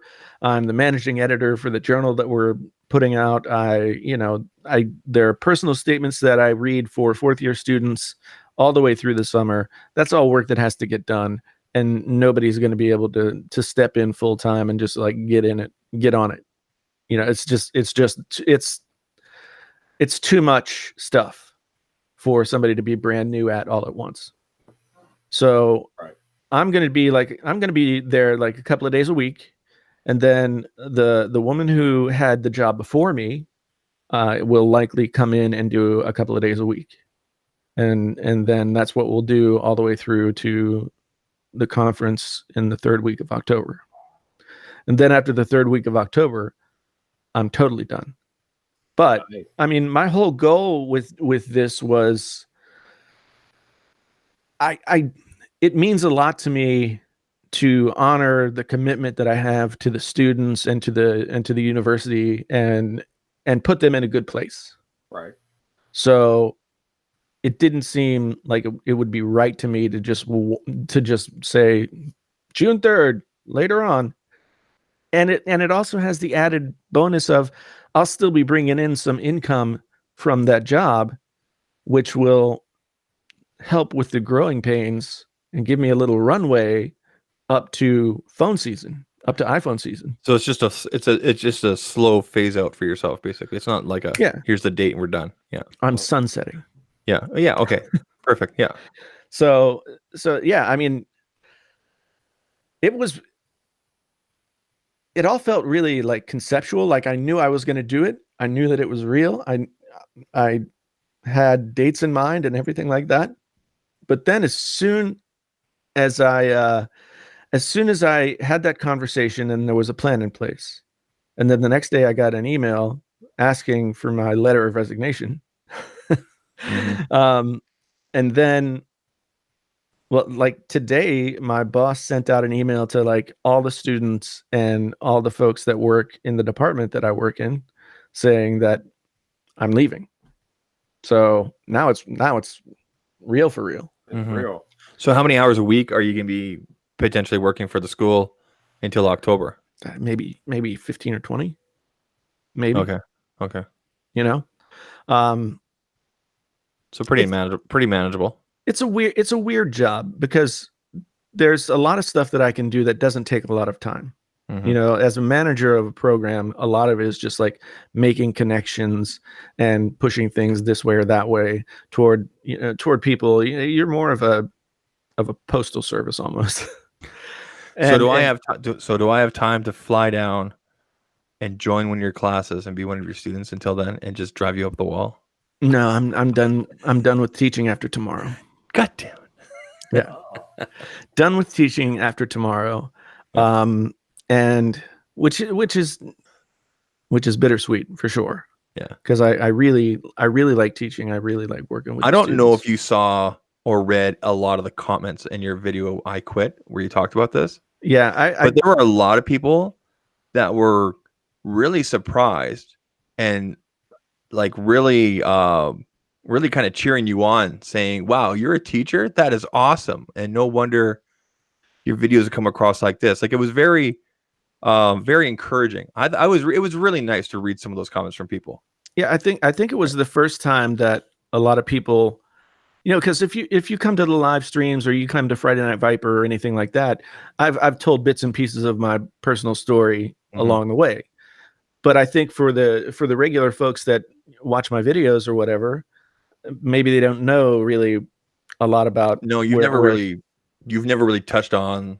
Yeah, it's always been about the tech and everything in your published videos, right? Which is where the majority of your audience is, right? Yeah. So there were a lot of comments in there too that were saying like, I didn't know these things about you.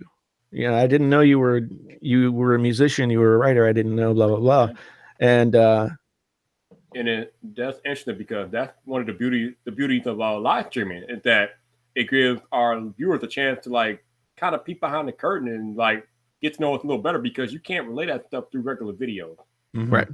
Yeah. Right. I mean, if there comes a time when more vlog style videos like what I did last night make sense and people will watch them because they're interested in me and what's going on. I mean, when somebody quits their full-time job in the middle of I'm not even in the middle of my life anymore. I'm closer to 2/3 through my life. But when somebody does that, I mean, that's a story. Like I think I could do a little series of vlogs where I talk about I talk about making the transition and trying to get through things and hopefully making the money that I need to make, and if not, then figuring out what the hell I'm gonna do to make up the difference. I mean, you'll be fine. You're one of the smartest guys we know. No You'll doubt. Be fine. So yeah.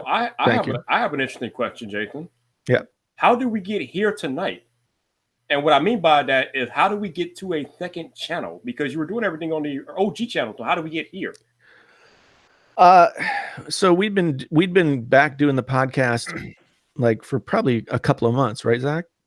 We're coming up on 2 months. Yeah, 60 days. And more often than not, the Wednesday after the podcast, my analytics and my numbers would just go into the crapper. Yep. It didn't matter. It used to be if I made it unlisted, then everything went on fine. But now, like with the new studio, I don't see it until the next morning. And so I can't make it private until then or unlisted. So I just figured this makes sense. So like the podcast is going to go back to being an audio podcast starting in June. So this is a place where we can come, we can hang out, we can do stuff. We don't have to worry about this, that, or the other thing. And it's all going to be like, there are no stakes involved in this channel. It's a beautiful thing, Jason. It's a beautiful thing. So yeah. So it just kind of made sense. And yeah, it stinks that it's going to take people a while to figure out. Well, what you do is you just do an ad drop in your regular videos. This video is brought to you by Painfully Honest Live, my new. Yep. Check the link down below. Here it is up here. Make sure you go subscribe for all the live feed stuff. I should mention that. Yes. Yeah. That's how you get your audience over. The people that like that stuff, right? Right. So So yeah, it's so that's why that happened. Mm-hmm. I was gonna do the show on this channel last week, but I just started the channel Tuesday morning of last week, and you have to wait 24 hours. Well, when we started tonight, you had 70 subscribers on this channel. It's now 81.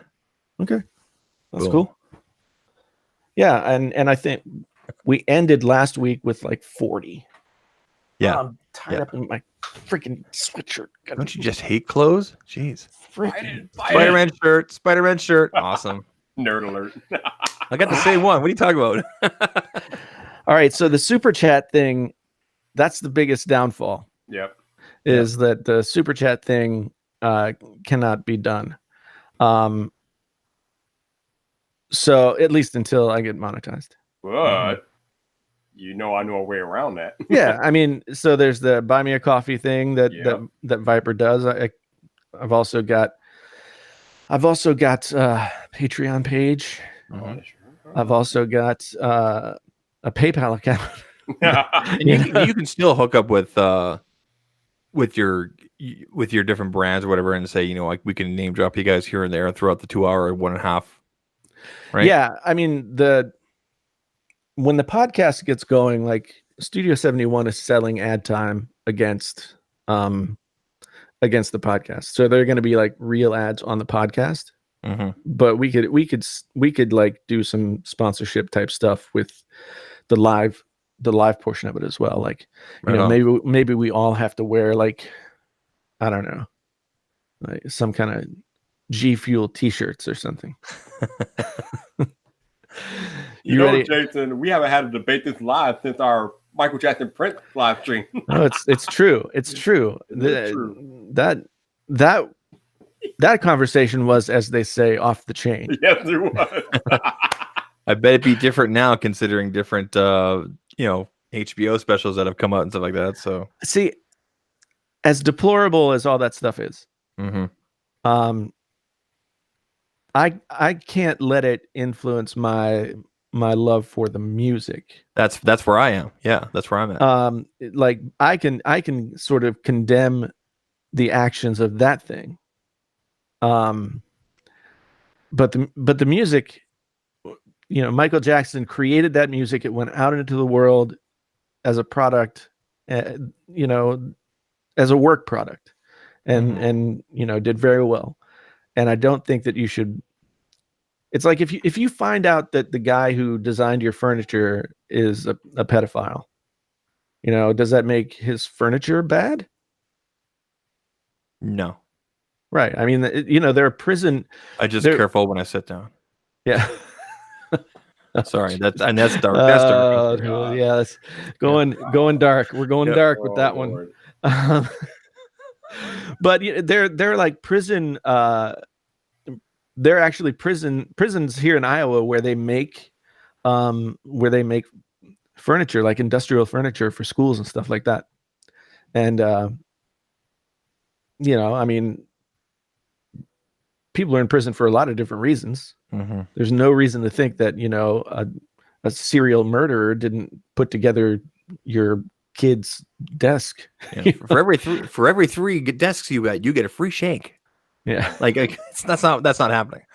Yeah, yeah. The Patreon thing. I don't even know what my Patreon link is. I think it's Painfully Honest Tech. Patreon.com / Painfully Honest Tech. I'm redoing the swag for it. I'm gonna do live Q&As, at least on a like monthly basis, live streams, and I'll try and get my Discord back up, but it was never that. So Patreon.com / Painfully Honest Tech. A few months ago, you were talking about the possibility of doing Twitch. Are you still going to do Twitch? Yep. In fact, that's part of the setup that I have going right now. So I've got this desktop, and it has an HD 60 Pro in it, or whatever the PCIe streaming card is, and I play most of my games on the PS4 because that's where the friends that I play games are. But with this, I can just go straight into the computer, and then branch that video off. It's just really easy to do. In terms of, well, it's not easy, but it's more doable with this setup. Like, I wouldn't want to try Twitch streaming on a Mac. Yeah, No, I heard that doesn't work out very well. yeah. I mean, you could do it. I mean, I did live streams of me playing music and stuff like that, and it worked fine. But you know, if you want to do like more intense kinds of things, then like PCs are more malleable, customizable. I mean, I understand that Twitch is a growing platform or whatnot, but man, my time is short. I'm doing so much stuff on YouTube, and now I'm trying to do the podcast thing that I'm just concentrating on YouTube and the podcast. And I think if you want to build an audience at Twitch, then you go and build an audience on Twitch. But to have your existing that likes YouTube, they like how the app works and everything. I mean, we've seen success stories like for example, with Taylosive. There was some success there. I think there is success there where he was able to get people to kind of move over. That's probably just a different thing. But I think if you want to build a Twitch thing, then you go build a Twitch thing, not so much try to move people over. Yeah, and I don't have the time to do that right now. Yeah. Well, ain't got no time for that. Anyway, time. And that's the reason that I'm quitting my job. You know, I've been doing everything that I could possibly have time to do on YouTube with the time that I had, and now starting in a month or so, I'll have more time to just like get up most days of the week and start doing stuff. And then, you know, I could stream in the afternoon, I could stream in the evening, I could, you know, do whatever. Yeah, no, like for example, like Boogie 2988, he does it's a regular published stuff. Right. And then in the evenings he's always streaming. Playing his video games, and I don't like to watch people play video games. I'd rather just play myself, the ones that I do play here and there. But if you go over there, it's a completely different group of people than what you normally see in his comment sections. Yes, there are some people that come and like, you know, right, like for example, I know like Geonosis might come hang out, or maybe Sean or whatever. Like you'll see some of like the regular names, but you won't see like everybody go over, right?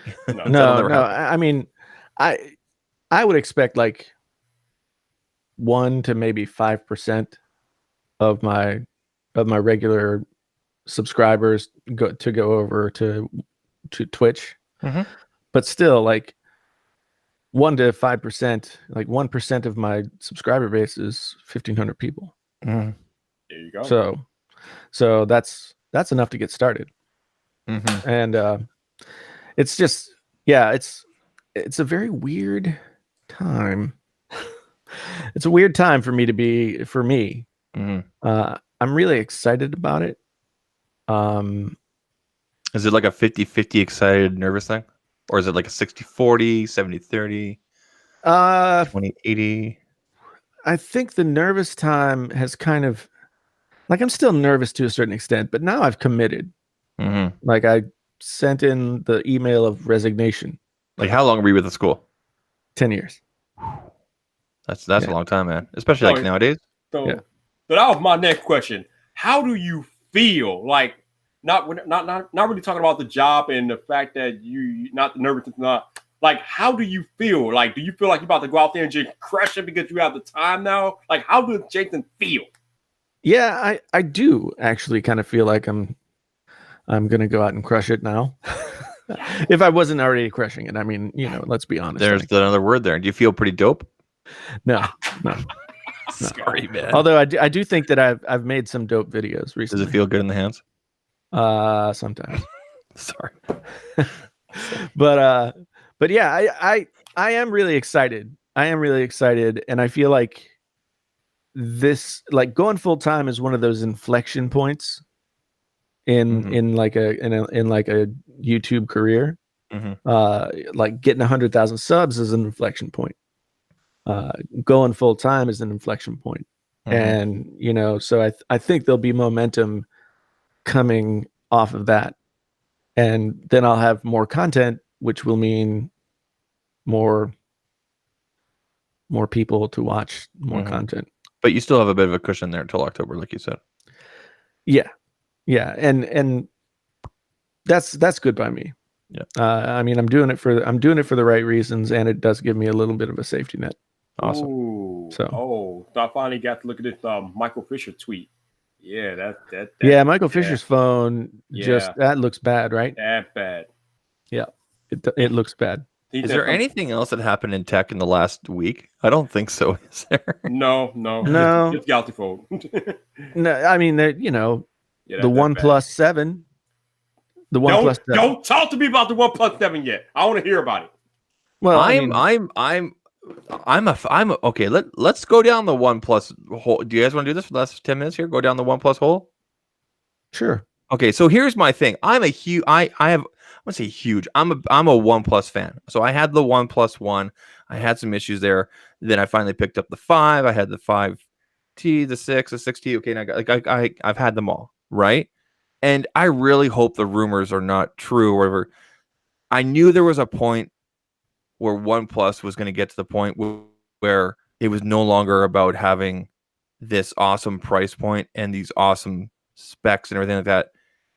And now it's all beginning to plateau, right? Like they're going to be entering that $800-900 price point, almost 1,000 price point, apparently. So, Right. I don't say I'm disappointed, but the dream is over.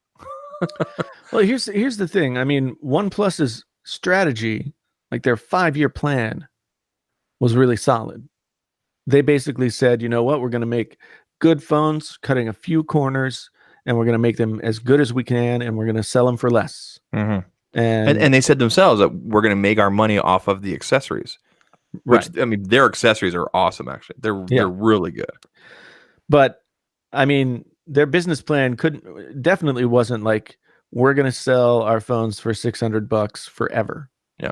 We've seen them creep up every year at $50, $60, $80. Yeah, and so like what was cool about OnePlus a few years ago is like now it's about the phones and not the phones and the price point. Yeah, I think they really need to get away. I don't know if they even use this in their last phone, but the whole never settle, like that.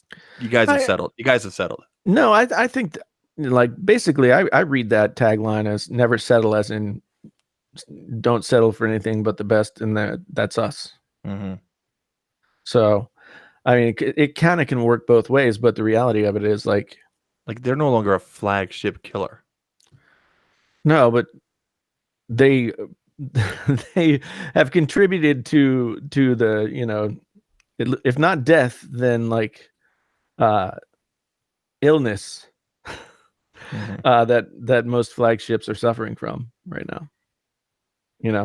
I think they painted themselves in a corner. Like I gave them a pass on this last year because it wasn't as popular as it was going towards the end of 2019. I gave them a pass last year, saying without the wireless charging, and going into the end of 2019, I was like, you know what, that's fine. But now that this is for myself personally.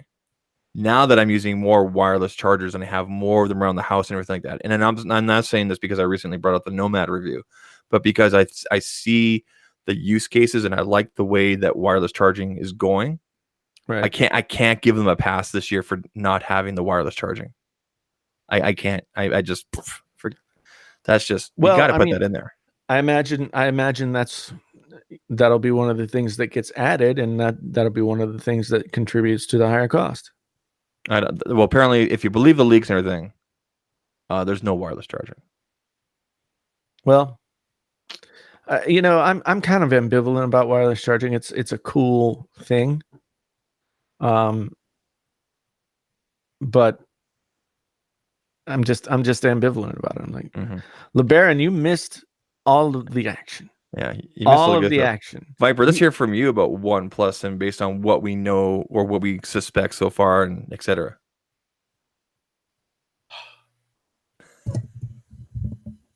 Oh, ASMR. ASMR Viper on deck. I just don't give a rat's ass about OnePlus because they still have not conformed and added the one feature that will make them actually matter to anybody. Yeah, cool that they're available on T-Mobile, and there's rumors that they might be available on all U.S. carriers this year. So that's a boon. I mean, you want to do that if you want to make headway here in the U.S. But until these fuckers understand the importance of wireless charging, I cannot take OnePlus seriously. Yeah. They took out the headphone. They took out the headphone jack, which I was kind of surprised at. Yeah, that was kind of a bummer for me. Yeah. But these days, I kind of feel like if you're not going to do the headphone jack right, like LG does, then don't bother. You know what I mean? I think that if you're going to include a headphone jack on a phone in 2019, it better be because it's like a really nice one. And you mean like what proper audio DAC and all that kind of stuff? Yeah, and not just like the audio that goes through the SoC. Mm-hmm. So yeah. Do you think the average consumer really walks into an AT&T store and says, "I want a phone with an audio jack with these specifics"? Is looking for that, or they just say that I'm looking for an audio jack? No, but that's the only reason why you should have one at this point. I mean, people have complained about me complaining about the loss of the headphone jack, which is a stupid thing to do. I can think of 5 times in the last week that I wish I had a headphone jack and I didn't. So there's that. But I think if you're going to put one in, then it has to be a feature, not just a hole. So like to the next level, not just a jack. Yeah. Okay. Yeah. You know, and that's what I think LG has been doing right for several years now. Okay. I do not understand why they can't get traction with folks on that level. I mean, I know the audiophile community is probably not that big or whatever, and most people probably use iPhones because audiophiles also like elegance. And Apple is design wise, Apple is always much more pleasing and complete. I agree with you. I think they should market more around that, not just, hey, we still have an audio jack, but here's why it's more than just an audio jack. Right. Why you want to maybe look at putting your $600 with us, or $400 or $500 with us on a 2-year contract rather than with Samsung. Well, part of the issue for LG is that because I talked to my guy at Verizon and I asked him if it would be possible for me to get a review unit for the G8, and he said that they didn't even receive any, number one, and number two, Verizon doesn't sell the G8 in stores; it's only online. Yeah, I looked at Verizon to see. I looked at Verizon to see if they had it in stock because I was going to grab one, and it was online only. And apparently it's been like that for the last few years. I didn't know that. I thought they were in stores. No, I mean, the G6 was in stores, and the G7 was to a certain extent. I didn't see it for as long as I saw the G6, but yeah, it was there. The V40 is still on the shelf at my AT&T store. I haven't looked at my Verizon store, but when a carrier starts carrying product only in their online space, or a retailer only carries product in their online space, that's usually an indicator of either it can be either or both together. That's that another brand or whatever is taking up that space because they're selling better, or B, they're phasing out, or either or. Yeah, that was I think it's clear that there are plenty of other brands selling better than LG right now. Really, yeah. And to me, it's a shame. I mean, yes, their skin on Android is not great, but you know, Genosis says audiophile won't use a mobile device for audio, but I found that not to be true. I've gone on audiophile forums and stuff when I was using the V series phones, and a lot of people bought the V series phones specifically and only because of the quad DAC. Because I think a lot of audiophiles are probably a lot like regular people. Like they've got a phone, they've got to travel to work, or whatever. They're sitting in their office. They just want something easy, and so you could have whatever crap DAC comes with, the Qualcomm chip, or you could have something that is designed to be pleasing to your ears. So I think that there are audiophiles that will buy the V series or the G series now that they have the decks as well. Mm-hmm. But if it's gotten to the point where LG can't get into the store, then we're just like bailing water on the Titanic. You know, they're just not going to be able to get back in the market. As unfortunate as it is. Well, going back to the whole OnePlus thing, I think the announcement's supposed to be May 14th. Okay. So there's supposed to be a regular OnePlus and then a Pro which is a Pro model. Sorry, excuse me. Which will be very interesting because they've never done two devices. So So they're trying to up the price and still not include wireless charging. Yep. Yeah, man. I'm I'm like you, Viper. I'm not mad. I'm just disappointed. Do you know? Like I'm just like, why? Like I gave you guys a pass last year and I'm a OnePlus fan. But man. And plus they're also gonna be jacking that price. Right. So okay, I'm going back to Genosis. He says that the V series won't come close to his $2,000 tube amp DAC combo. And I mean, you answered your own question there. The V series phones don't even cost $2,000. Mm-hmm. So obviously, you know, that desktop combo that you've got there is going to sound better because it's purpose made for that purpose. And then you got to factor in like whatever you have paid for the headphones that you use to listen to music through that deck. And those headphones probably cost, let's just say conservatively, north of $300, right? So you're $2,000, almost $2,500 into your listening experience. But I'll tell you one thing. I love my HD 600s. But there's no way that I'm like using them to go to work, you know, ride the bus or whatever, because they're open backed headphones. They're made to sound good in a controlled environment. And when you're traveling, when you have your phone, it's not a controlled environment. So take what you can get and be happy that there's even something that tries. That's my point. I have never listened to open back headphones in my entire life. They can be good. They can be good. I mean, I love the HD 600s. I like, especially when I'm doing this stuff or when I'm like playing video games, I like the enclosed sort of feel of closed back headphones. There's a video idea for you, Jason. Show differences between open back, closed. Wow, there's so many of those out there though. But I mean, but nobody else has done a painfully honest tech. That's true, video, right? But Viper always tells me, you know, there's so many different reviews of the Mate 20 or whatever phone, but there's only one Zach. There you go. Right? It's true. Right? People value your opinion. But man, there's so many other people that do headphone reviews, but I'll always go to GameSkey or Jeff. I'll always go to those guys. Or Jason. Yeah, absolutely. I got some headphones in to review just this weekend. And I was like, okay.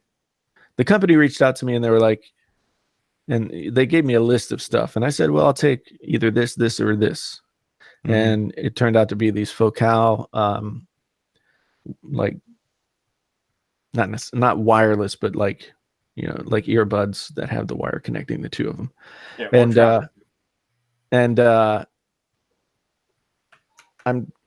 but one of the things they said was like, they were like, well, if you don't like it, the customer, the company just would prefer you don't publish a video.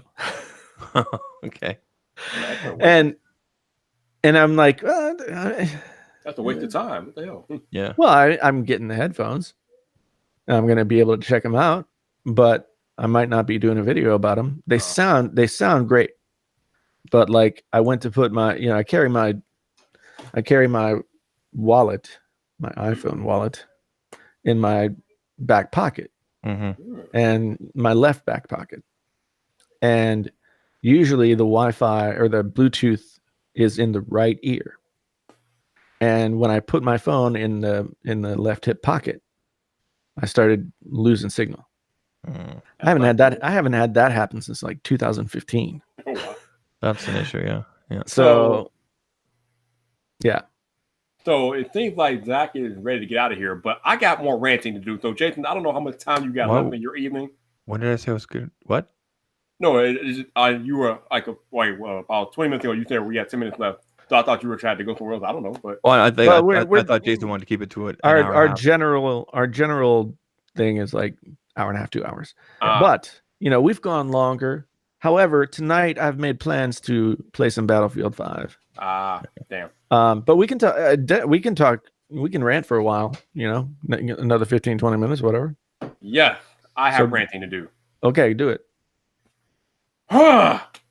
So we got these reports out there in the wild that about possible feature for iOS 13. Yep. And a lot of it is iPad geared. How iPad is going to get more multitasking when these windows and things like that. But I've heard nothing about iPhone on iOS 13. Practically nothing. And for anybody who paid any type of attention to me over the past 6 months, you know that I feel like the iPhone XS Max is a bunch of wasted space because iOS is not optimized for larger screen iPhones. So it is really pissing me off to find out about how iOS 13 is going to do little to nothing to improve using bigger iPhones on iOS. Why, Jason? Why? Because most people don't care.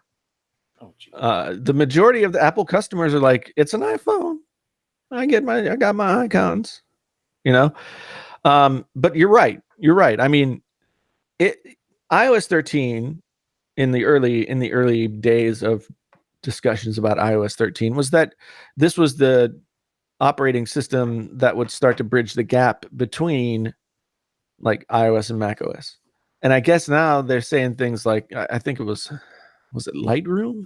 Something is going to be able to go back and forth between the two operating systems. And that's great. But you're right. I mean, I have to say that I love my iPad and I would love to be able to use it as a laptop, but I don't really love why did I say that? I don't really love my iPad. When you say as a laptop, what do you mean? Like what can't you do that you can do on your laptop for you? Use real apps. Use real applications. The Photoshop, Final Cut, whatever. Okay. There's no Logic Pro on the iPad. There's no Studio One version 4 on the iPad. Okay, so you're more specifically. Sorry, I'm just looking at my notes here. You're more specifically talking about specific apps. Well, the fact that like mobile apps are of no use to me. Yeah. I know that LumaFusion is great. I've used LumaFusion to edit some videos, but if it's not going to be my main platform for video editing, then it's just a bump in the road for my workflow. Yeah, see, that's exactly where I was, because I was hoping to have the iPad for when I was traveling, and then when I try to do a few videos here and there, even though, like you said, LumaFusion is great and all, and there's plenty of creators out there that do great work on it, I couldn't adapt from going from Final Cut. Yeah. I think the point that Jason is trying to make is that for however many improvements that they make on iOS geared towards iPad, iOS is still a mobile operating system, and that's how the apps run. And if you want to get real work done, computing type work done, you can't do it on the iPad. I don't care how many improvements they make to iOS, it doesn't work. Right. Yeah, Chris H says here, and you can't even attach storage to it. That is one thing that I've read is going to be a feature in iOS 13. Better be. Why that hasn't been a feature up to this point is unknown to me. I think Apple has been in some way trying to artificially keep the two operating systems separate, because maybe they're afraid if they make the iPad more Mac-like, then nobody will buy the MacBook. And if they don't change the keyboard, then nobody should buy the MacBook. My 2 cents on that. So I think they've tried to artificially separate them. But the demand now is people want. I think if you ask the majority of people, even just your everyday consumer, your average consumer, if you said to them, "Hey, would you like to be able to move the icons around on your iPhone?" A lot of people would say yes. Mm-hmm. There's a lot of things that iOS could do, low-hanging fruit that they could decide to just implement into the operating system that they don't. I mean, if you look at iOS now and you really think about it, it's basically the same visual and tactile experience that it was with the first iPhone. Since day one, yeah. And so that's 10 years. That's 10 years. I mean, at a certain point, when that other manufacturers and other operating systems are like working with something that's much more malleable, much more advanced than what you are working with, at a certain point, you're just going to start to look like dowdy. I mean, I personally can't stand having icons everywhere. I need my regular stuff that I check all the time, like YouTube, the phone, texting, and then I like to have 1 or 2 widgets so I can see the weather as soon as I turn it on, and I can see maybe where my package status is, like for shipping. Right. Again, I love widgets, and my calendar, and then that's it. And then other than that, if I want to see a bunch of icons, I like to be able to swipe up and see a bunch of icons. Yeah, I mean, I just like it clean. Yeah, clean. I'm looking at my S10 Plus here, and I've got time, date, temperature, which is very important, and then Samsung Pay, which I still haven't signed up to use anyway. YouTube Studio, all the Google apps in a folder, and Twitter. Oh, yeah. Jason, you need to use Samsung Pay, man. Woo. If I end up sticking with Samsung, then I will. People are still giving me shit for the fact that I'm still using an iPhone as well. But the thing is, like, I mean, I freaking paid for this thing, where I haven't paid for it really. Okay. Tell me if I'm crazy. Yeah. Okay, but specifically. You wanted to say something, and then specifically for this reason. I find myself at a weird kind of crossroads, because a lot of the way that I feel about my day-to-day life is like I'm trying to embrace more like minimalistic tendencies. No, that's the reason why I use the Ridge Wallet, man. The Ridge Wallet is the greatest minimalist thing ever. I have one upstairs. Yeah, I love it too. Yeah, I got the titanium. Well, I've got this stupid iPhone case. I mean, look at my S10 right now. I'm using this is the Spigen. I don't know what it is, but it's so thin, like it's not drop protection. Right. But this is the kind of case I like just minimal nothingness. Right. So, but my question is this. Okay. I want to pare down to like one phone and one computer and maybe a laptop, and just have that. I can't see you. I can see you going one laptop just because how I know you, but I can't see you going to just one phone, either Android or Apple. I can't see that from you. But like right now I have 5 phones. It's driving me insane. But you don't use them all the time, right?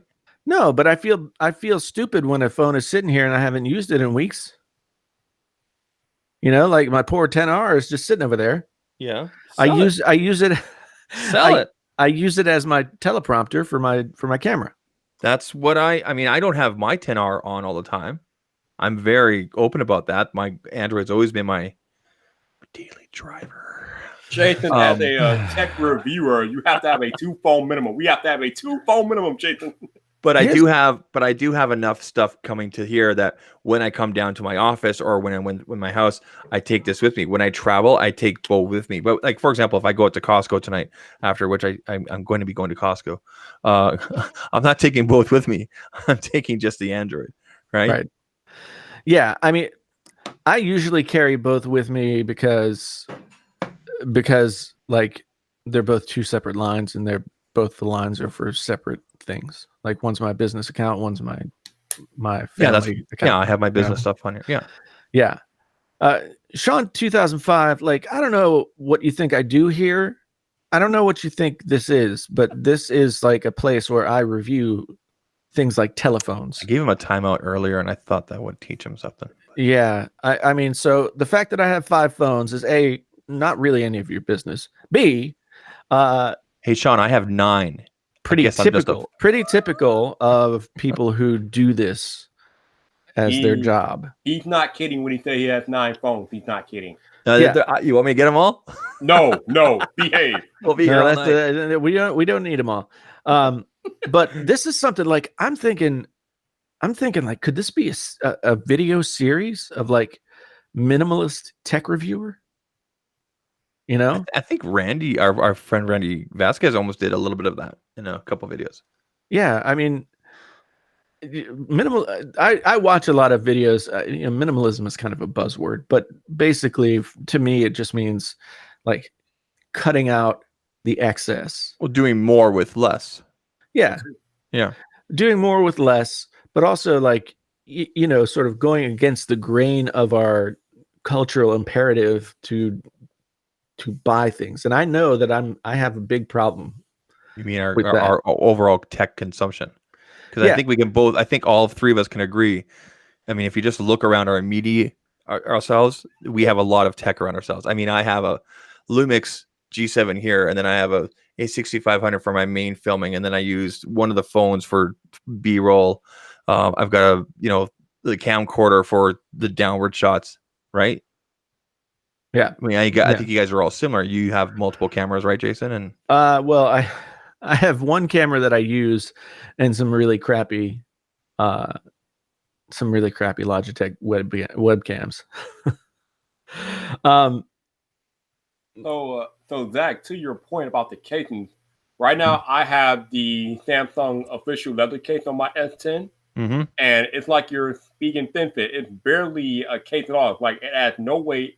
It's just a surface protection. Yeah. Basically, it's like uber minimalist, and it feels so good, man. I'm loving it. That's what I like, as long as it's not like it doesn't pick up the fingerprints and everything. Like this Spigen is. I'm not a big Spigen, whatever fan, but like I like this because it brings the camera, so it protects that, so I can put it down. Yep. It's got just enough lift on the top and bottom here. When I do put it screen down, the actual real buttons are exposed. I dig this kind of thing. This is my kind of case. See, I've been barebacking. You are nuts. Man, it's not like that anymore. You got to protect yourself now. There's no way, dude. Like I just been riding bareback on this. That thing is too slippery, Jason. You crazy? No, this is not as slippery as the other ones. Like some Galaxy phones. Jason, why don't you throw a D-brand skin on that bitch? I tried to sell D-brand on the idea that we had. That was my idea. Yeah. I tried to. Because I think I mentioned in a tweet somewhere that like D-brand didn't like me because I made that video, and they like sent me a DM. They're like, we don't hate you. It's all cool. Blah blah blah. You know, whatever. And I was like, oh, that's cool. You know, I've got this idea. Yeah. And then they just never responded. That's what happened to me. They said get back to us in November, and I sent them 3 follow-up emails. Nothing. So what video did you make, Jason? What are you talking about? Don't buy vinyl skins or something. Stop buying skins for your phone was the name of the video. Yeah. And it just I went on a little rant about how it was kind of ridiculous to pay $20 for a sticker. Oh, that you put on your phone. Watching this video. Okay, yeah. I watched that video like way before we even knew each other. I'm like, who is this guy yelling at clouds? Yeah. That would be me. It was great. That would be me. So yeah, I assumed that they wouldn't appreciate that video. you know, if they even saw it. But if I know anything about Dbrand, it's that they're overwhelmed right now and everything like that. And I imagine they will eventually get back to you. But I kind of take comfort now in the fact that the same thing happened to you that happened to me. So I don't feel so bad anymore. yeah, you know, it is what it is. Like, I feel really fortunate. Like, I wouldn't have been able to quit my job. I wouldn't have felt as comfortable doing that, at least, if I hadn't gotten into the relationship that I'm in with Studio 71 and gotten my channel manager, who's actually like doing the majority of like the sponsorship brokering and all that kind of stuff. Mm-hmm. So you know, I feel good that I have somebody who like actually works at a place where, you know, they work with people that are much larger. So since you me. are with Studio 71, Yeah, that means that we can expect an interview with Painfully Honest Tech and The Rock at some point, right? I would love it. I would love it. Painfully Honest Rock. He was just here last week in Calgary, filming scenes west of here out in the mountains for Jumanji. Oh, Yeah, he used to be a practice player for the Calgary Stampeders way back in the day. He was cut from the team before actually even playing a game, but he was a practice player. Yeah. Yeah, he did he go to Florida State? Miami. That's right. Yeah. In Calgary for a few months and then he took off, right? So The U, as they say. You, yeah. Sean, man, I think he needs a hug. no, it's cool. I understand. I'm not trying to be mean to you or anything like that. But you were sort of saying some stuff in the chat that was somewhat inflammatory, trying to get people's reaction, and you did. You got a reaction, and everything's cool. If you're cool, we're cool. That's how this works. Isn't that crazy though? Like, you got these a-holes that, not calling him an a-hole, but you got these a-holes that come into your comment section and they think they can say whatever they want. But the moment you clap back, they get in their feelings and start crying like, "You're a meanie. Why would you say that? Like, what did you expect to happen?" Thank you, Viper. Thank you so much. What the hell did you expect? Oh man, you're frizzing up my beard. Yeah. Oh god, that's hilarious. Yeah, it's I don't know what were we talking about. I don't know. I don't know. You're at the beard comb again. I'm done ranting though. Okay. I mean, just to sort of close out the Apple thoughts, though, like there hasn't been much to talk about with Apple recently. Well, wasn't there something today announced about pricing? Or no, maybe Viper. No, Viper put out a tweet saying, and we still don't know what pricing is. Yeah. Nope. We've heard nothing about it since that event. Free trial time apparently ended on what, Sunday? Viper, what was the free trial? Oh yeah, the trial for Apple News Plus ends on the 25th. Okay, so it ended on the 25th if you want the free time.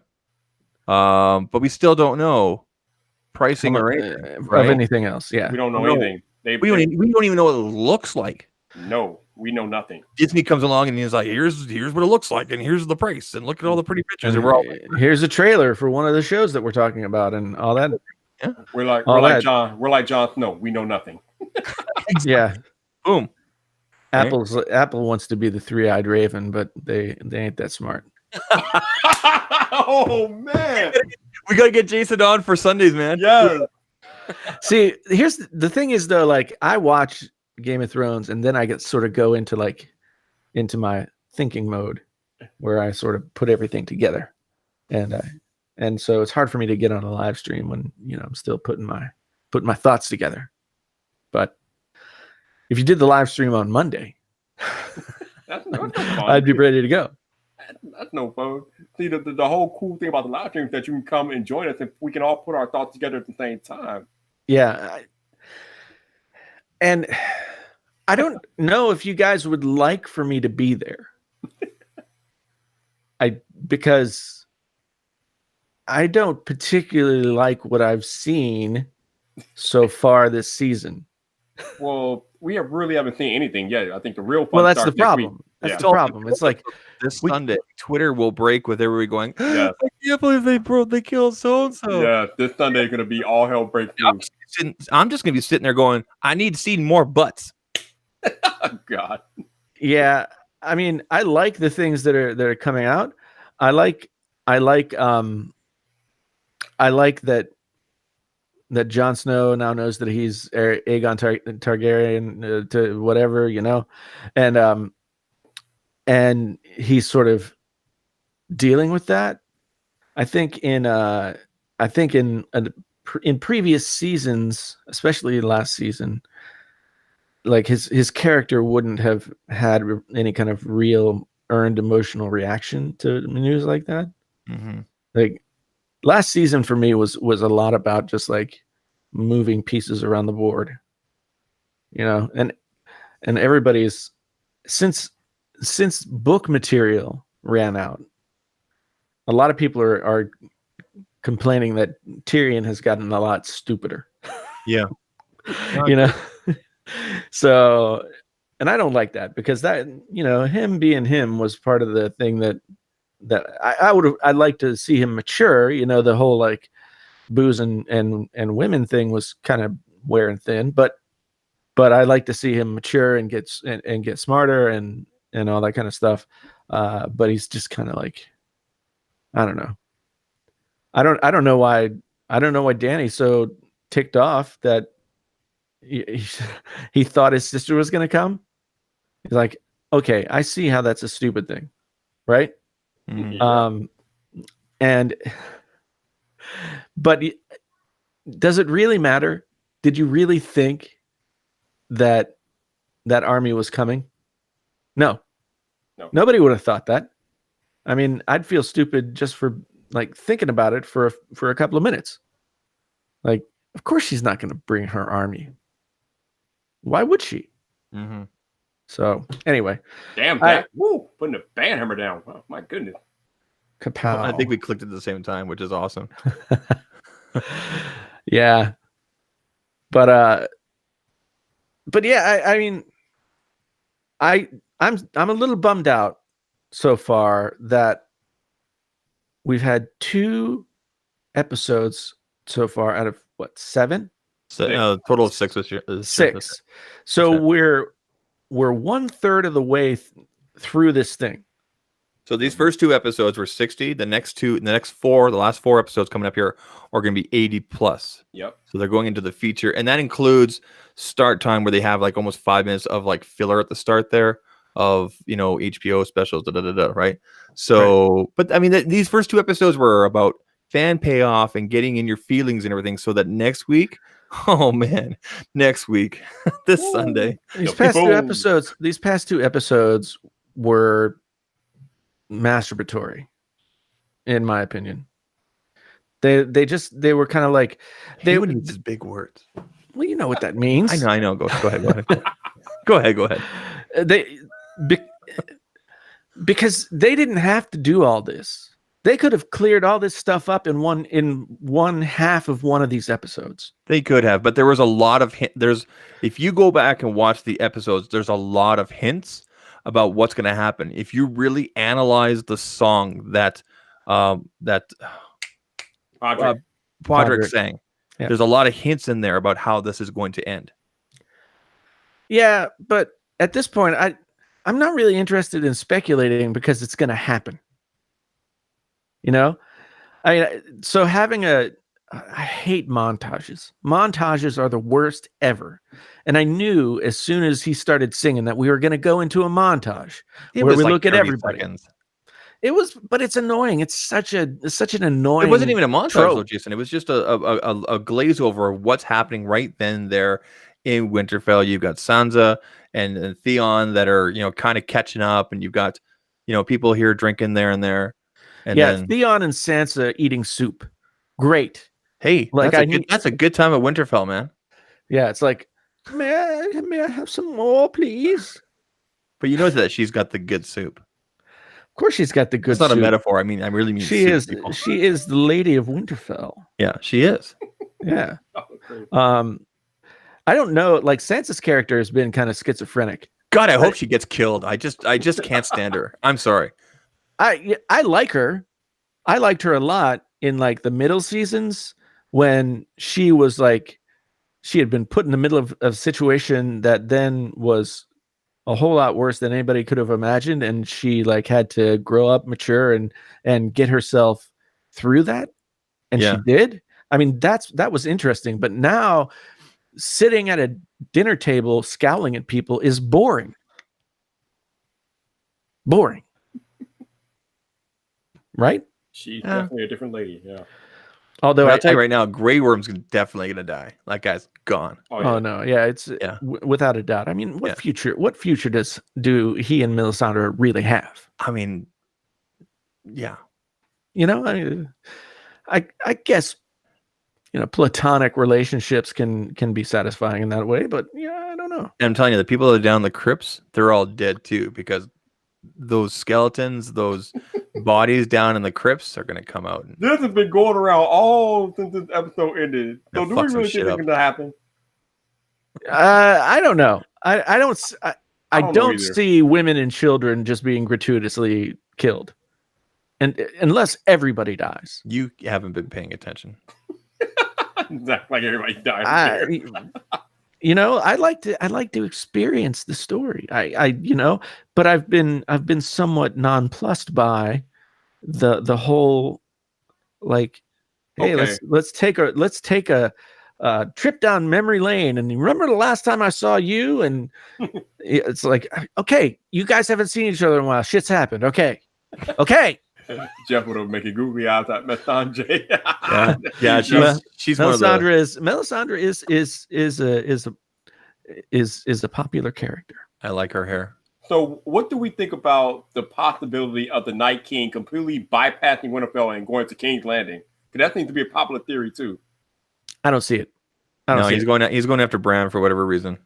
Well, Bran is the three-eyed raven, and Bran is probably also the Night King.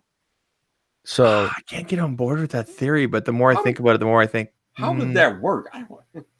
So the theory goes like this: Bran, you know, he can travel in time now, right? Mm-hmm. So the theory is that in some way he went back too far and couldn't get out, so he was stuck there. But yet he still existed in like the time that he existed in. Or it's possible that he was Bran the Builder, who built the wall. And that's who became the Night King. Because, you know, this is I think there are breadcrumbs that make all of this possible. Like, Bran has become less of a person this season, you know. I mean, he's just a vessel for info now. There's so many theories and so many deep dives into it, but the more I think about it, the more I think is, how are they going to explain this so it makes sense to the viewer on a television show?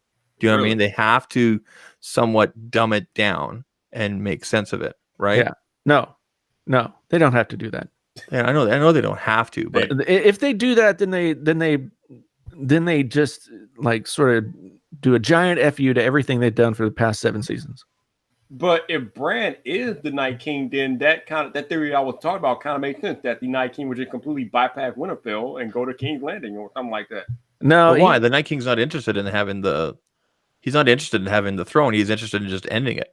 Right. Yeah, I mean, he's supposed to be like, he's supposed to be the force that's gonna like just crush everything. But if Bran is the Night King and the Night King knows that his strongest opposition is at Winterfell and he has a dragon, he can completely bypass Winterfell, go kill everybody at King's Landing because nobody can stop him in King's Landing. Then he can turn all of those dead people and then have another army and then just close in on Winterfell. So you have undead coming from one way, undead coming from the other way. Just all types of chaos. I mean, I see what you're saying, but I really think that, you know, the fight is going to be between the Night King and Bran. Actually, I think the fight could be between the Night King and Jon Snow at some point. Jon Snow is going to be involved, right? For sure. Jon will be part of the physicality, but on a different level, it'll be Bran. Okay, yeah. So let's go with this then. I think all of 3 of us could probably agree that there is no way that they're going to trap the Night King in the Godswood. No, I don't. It's too simple. I don't think that that's what they want to do. I think that they want to bring him there so that he can be like, I guess there was a sense to me that that somehow Bran and the Night King would cancel one another out in some way. But I don't know. I don't know. I mean, well, their plan is to draw him out, and I guess the way that they are trying to draw him out is to have Bran just sit out there in the Godchild as bait, and then when the Night King comes after Bran, then they can close in on him and do what they gotta do. I don't know. But Well, it's like Dondarrion said. Dondarrion said, he's the one that made them all. Like there's one way to finish that. And I think that's what they're hoping to do is they end him, and then everything, the whites, the White Walkers all fall. Right. That's the plan. That certainly isn't going to happen next week. No. And what I'm concerned about is like, is that all? Is really this fight all they've got? Like, okay, the fight's coming. Everybody's gonna. No, I think the Battle of Winterfell is supposed to last one episode next week, right? And then, you have whatever remains after that that's going to go down and have a talking with Cersei, right? Or maybe she marches her forces north. Who knows? Yeah, she's waiting for their numbers to be depleted. Yeah. So that she can like go in and just. I have a feeling that the Golden Company is going to turn on Cersei, though. They didn't bring elephants. I know, but and part of the reason is because of finances and for the special effects. And then, of course, they said they don't travel well. But here's why I think the Golden Company will turn on Cersei and not defend her. But I also don't think they're going to fight with who's left. The Golden Company, and I hope they expand on this. The Golden Company was founded by disenfranchised bastards of Targaryens, okay? And if they find out that there's 2 Targaryens here that they're supposed to go after, they may just say, no, we're not down with that. Or they could be pissed off that they were bastards. Yeah. And just be like... Yeah. But they have to explain that story, because otherwise it doesn't make sense to the viewers. So. Right. Well, they haven't said... I mean, the Golden Company has been in the series for a while, but... they kind of just did that shorthand thing of like the Golden Company. Oh yeah, they're good fighters. Yep. And you hire them and you win. Yeah. Yeah. Well, apparently they can't be that good of a Euron and killing them off on a journey to King's Landing. Yeah. Yeah. That was weird, right? That was weird. Yeah. I don't know. I mean, I'm enjoying watching it, but it's kind of like if I think too much about it, then I start to wonder how this is really going to work. Like the storytelling part of my brain starts to dissect the parts, and when I do that, then I stop enjoying whatever it is. I think the episode that we have all been waiting for and all want is coming this Sunday night. I hope so, because like I was watching this Sunday and I was kind of like, how far are we into this? I mean, is anything going to happen? And I was just like, oh, geez, we're only halfway through. Is this enough time for something to happen? And nothing happened. Mm-hmm. Arya got together with Gendry. Yeah, Gendry. See, now I seriously think that might come into play in the end. Like Gendry being... I mean, he has I want to say succession, but he has a way to the throne because he was one of Robert's last, right? Well, I mean, he's the last living Baratheon. Yeah, yeah. So he's the end of that line, and I think there has to be some attention paid as to whether or not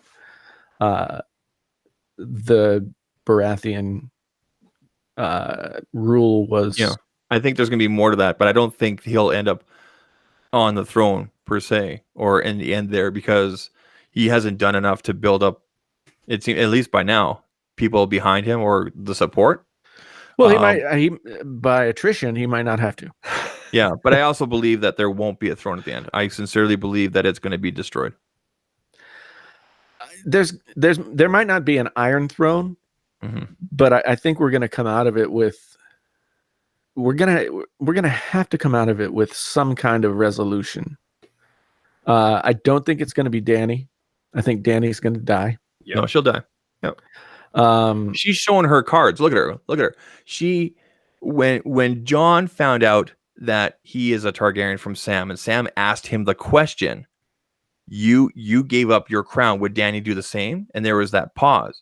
Jon knew. right? And then last week we saw her go, hey, whoa, he has the rifle, and what have I done all this for?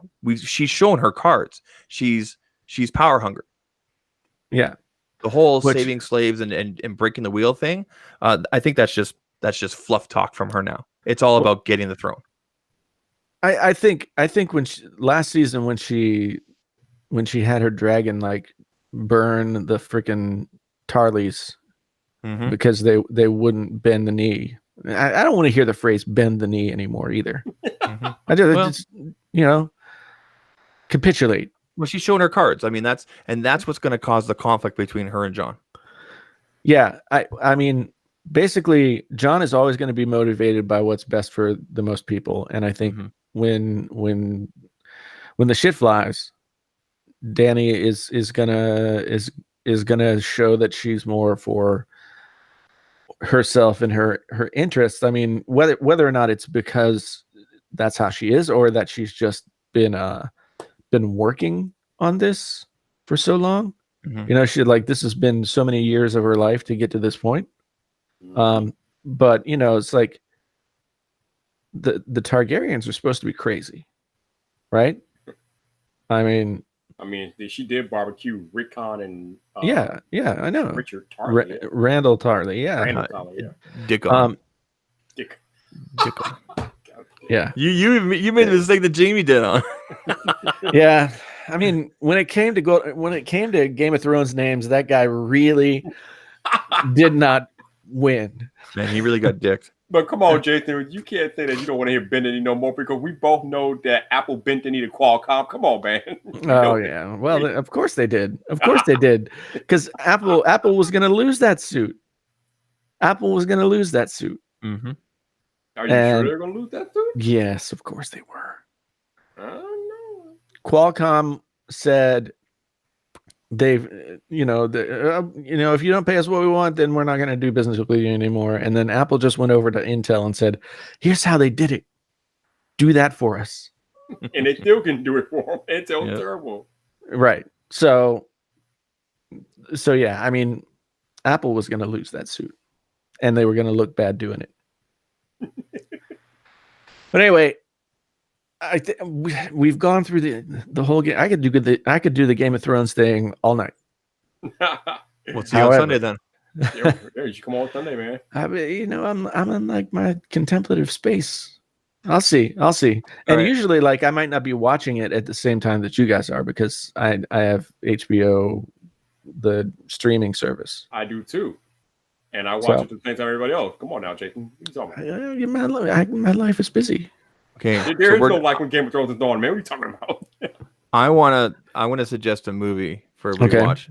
That's on Netflix right now, and I've watched it twice, and it's just stupidity, but I laughed. The Happy Time Murders. Happy Time Murders. I That's feel like with Melissa McCarthy, and it's like a bunch of like, I don't want to say Muppets, but they're puppets. Well, they are Muppets. Yeah. Well, they don't say that. Done by the progeny of Jim Henson. Yeah. Anyway, just watch that, and you'll laugh. I tried to watch that. It wasn't for me. Well, I'm not. Well, fine. I'm just saying that it wasn't for me. What's your suggestion this week? I don't know. This is a good question. Something that you've watched. Well, I watched a lot of Silicon Valley. A lot. That's what you said last week. Valley. You said last week. Yeah. I think I'm on season 4 or 5 now. Okay. And that's really the only thing that I've had time to watch besides Game of Thrones. So, Silicon Valley. What about you, Mr. Viper? Avengers Endgame. Oh yeah, I'm going Thursday night. Ooh. I'm going Friday afternoon. Had to get tickets for the 3D. Ew, 3D. Oh no. Yeah, well, they were like this is Iowa, and all the tickets for all the showings beyond up to like 9:00 were all sold out except for the 3D. So we had to do 3D. Oh. I had to wait for the 3Ds to sell out before I could find one that was non-3D with like in the Cineplex Odeon theaters here. They have the chairs that like recline, Yeah. And if you buy two together on the ends, there's a armrest that goes up. So when I take my son, it'll be just like sitting Oh my like the gosh. love seat at home kind of thing. It'll be a lot of fun. It'll be a lot of fun. The love seat, eh? I'm pulling him out of school about this. We've already told the school.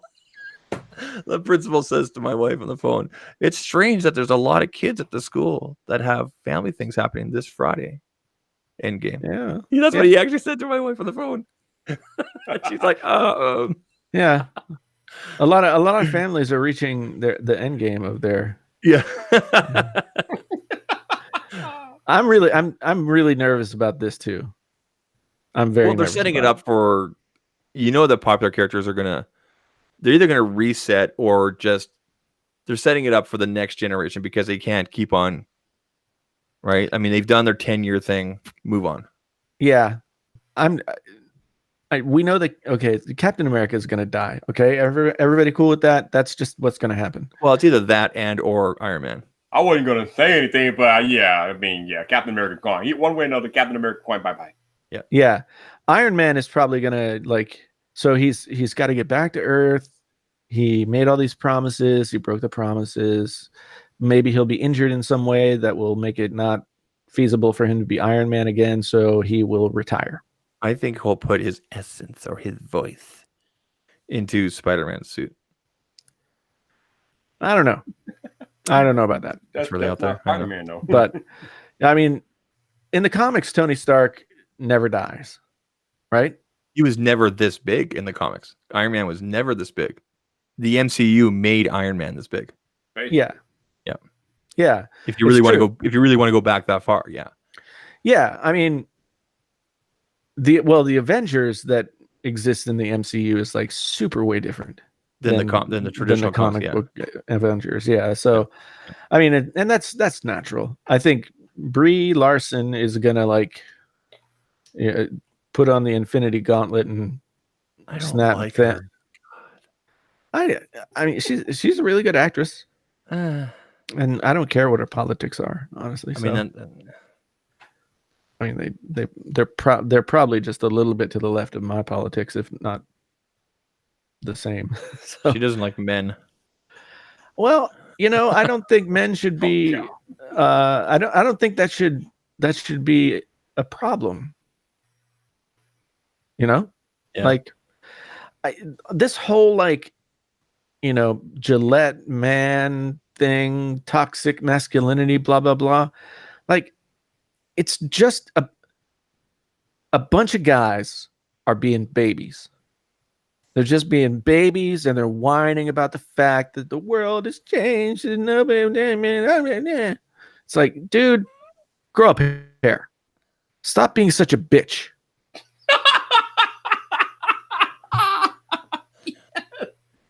Oh man!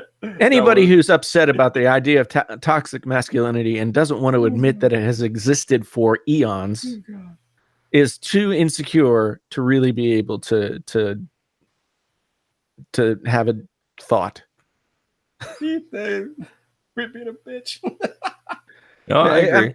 If the fact that some things about how our culture and society has operated over the years threatens you in some way when people are thinking about it in a different way, then you're the problem. That's the way I feel about that. So yeah, I don't feel sad at all for all those guys who just I just want to be me. And when I just want to be me, I just want it to be like an 80s, teenage comedy film where I can just look at everybody's boobies. It's like I've seen caves more enlightened than these dudes. That's awesome. That's a great quote. On that note, I think it's time to call. All right, yeah, because once we get into this, then it could just go up. I just said I didn't like her as an actress. That's all. I just. You said you didn't like. You said you didn't like her. There's been some quotes here and there I just don't agree with, but yeah. I'm not on the whole anti-toxic. I'm in agreement with you there. Well, everything you just said and everything. But it's just her and her politics here. As I read through articles and I'm like, why can't we not just stay on the topic of the Marvel movie, right? And then it's got to deviate into these politics all the time. But I get it. You have a voice. You want to say things, fine, whatever. Yeah. I mean, she's got a platform. Mm-hmm. Just like just like you have a platform. Yeah. Right. All 16 people or whatever it was. Yep. 31. But, okay. 31. Not as good as the as on the main channel, but yeah, we had 600 at one time. yeah, I know. So anyway, we are done. Mm-hmm. We are done with this podcast. It is over. I'm gonna miss Sean 2005. Guys like Sean, just wanting to be like, I don't know what it is. Is it attention? Is it? I think he just needs a hug. I don't know. I mean, I don't want to be mean to anybody, but yet I also don't have to take shit from anybody. Mm-hmm. So if you're gonna come in and start dishing it out, then you better be all right with taking it back. There you go. And if you're not, then go to the kiddie pool. Shout out to the people that joined in the chat tonight. Appreciate you yes, guys. absolutely. We got Doug Houston in the chat. Joined us here at the end. Right. Yeah, Appreciate and Craig's Tech Talk. Yeah. How y'all doing? Anyway, this is the end of the podcast. My name is Jason, sometimes known as the JTL. This is Painfully Honest Tech, the podcast. I've been joined tonight by my friend Zach, who you can find at Zach Talks Tech everywhere in the social media world. And my good friend Viper, who is Viper with 3 Ys, and can also be found by using that spelling on just about all social medias, right? Yep. That's accurate. Yeah, my social media names are just all jacked up. They're just all jacked up. I have no consistency. But anyway, thank you guys for being here and joining us. Thank you, folks, for engaging with us in the chat. And until the next time,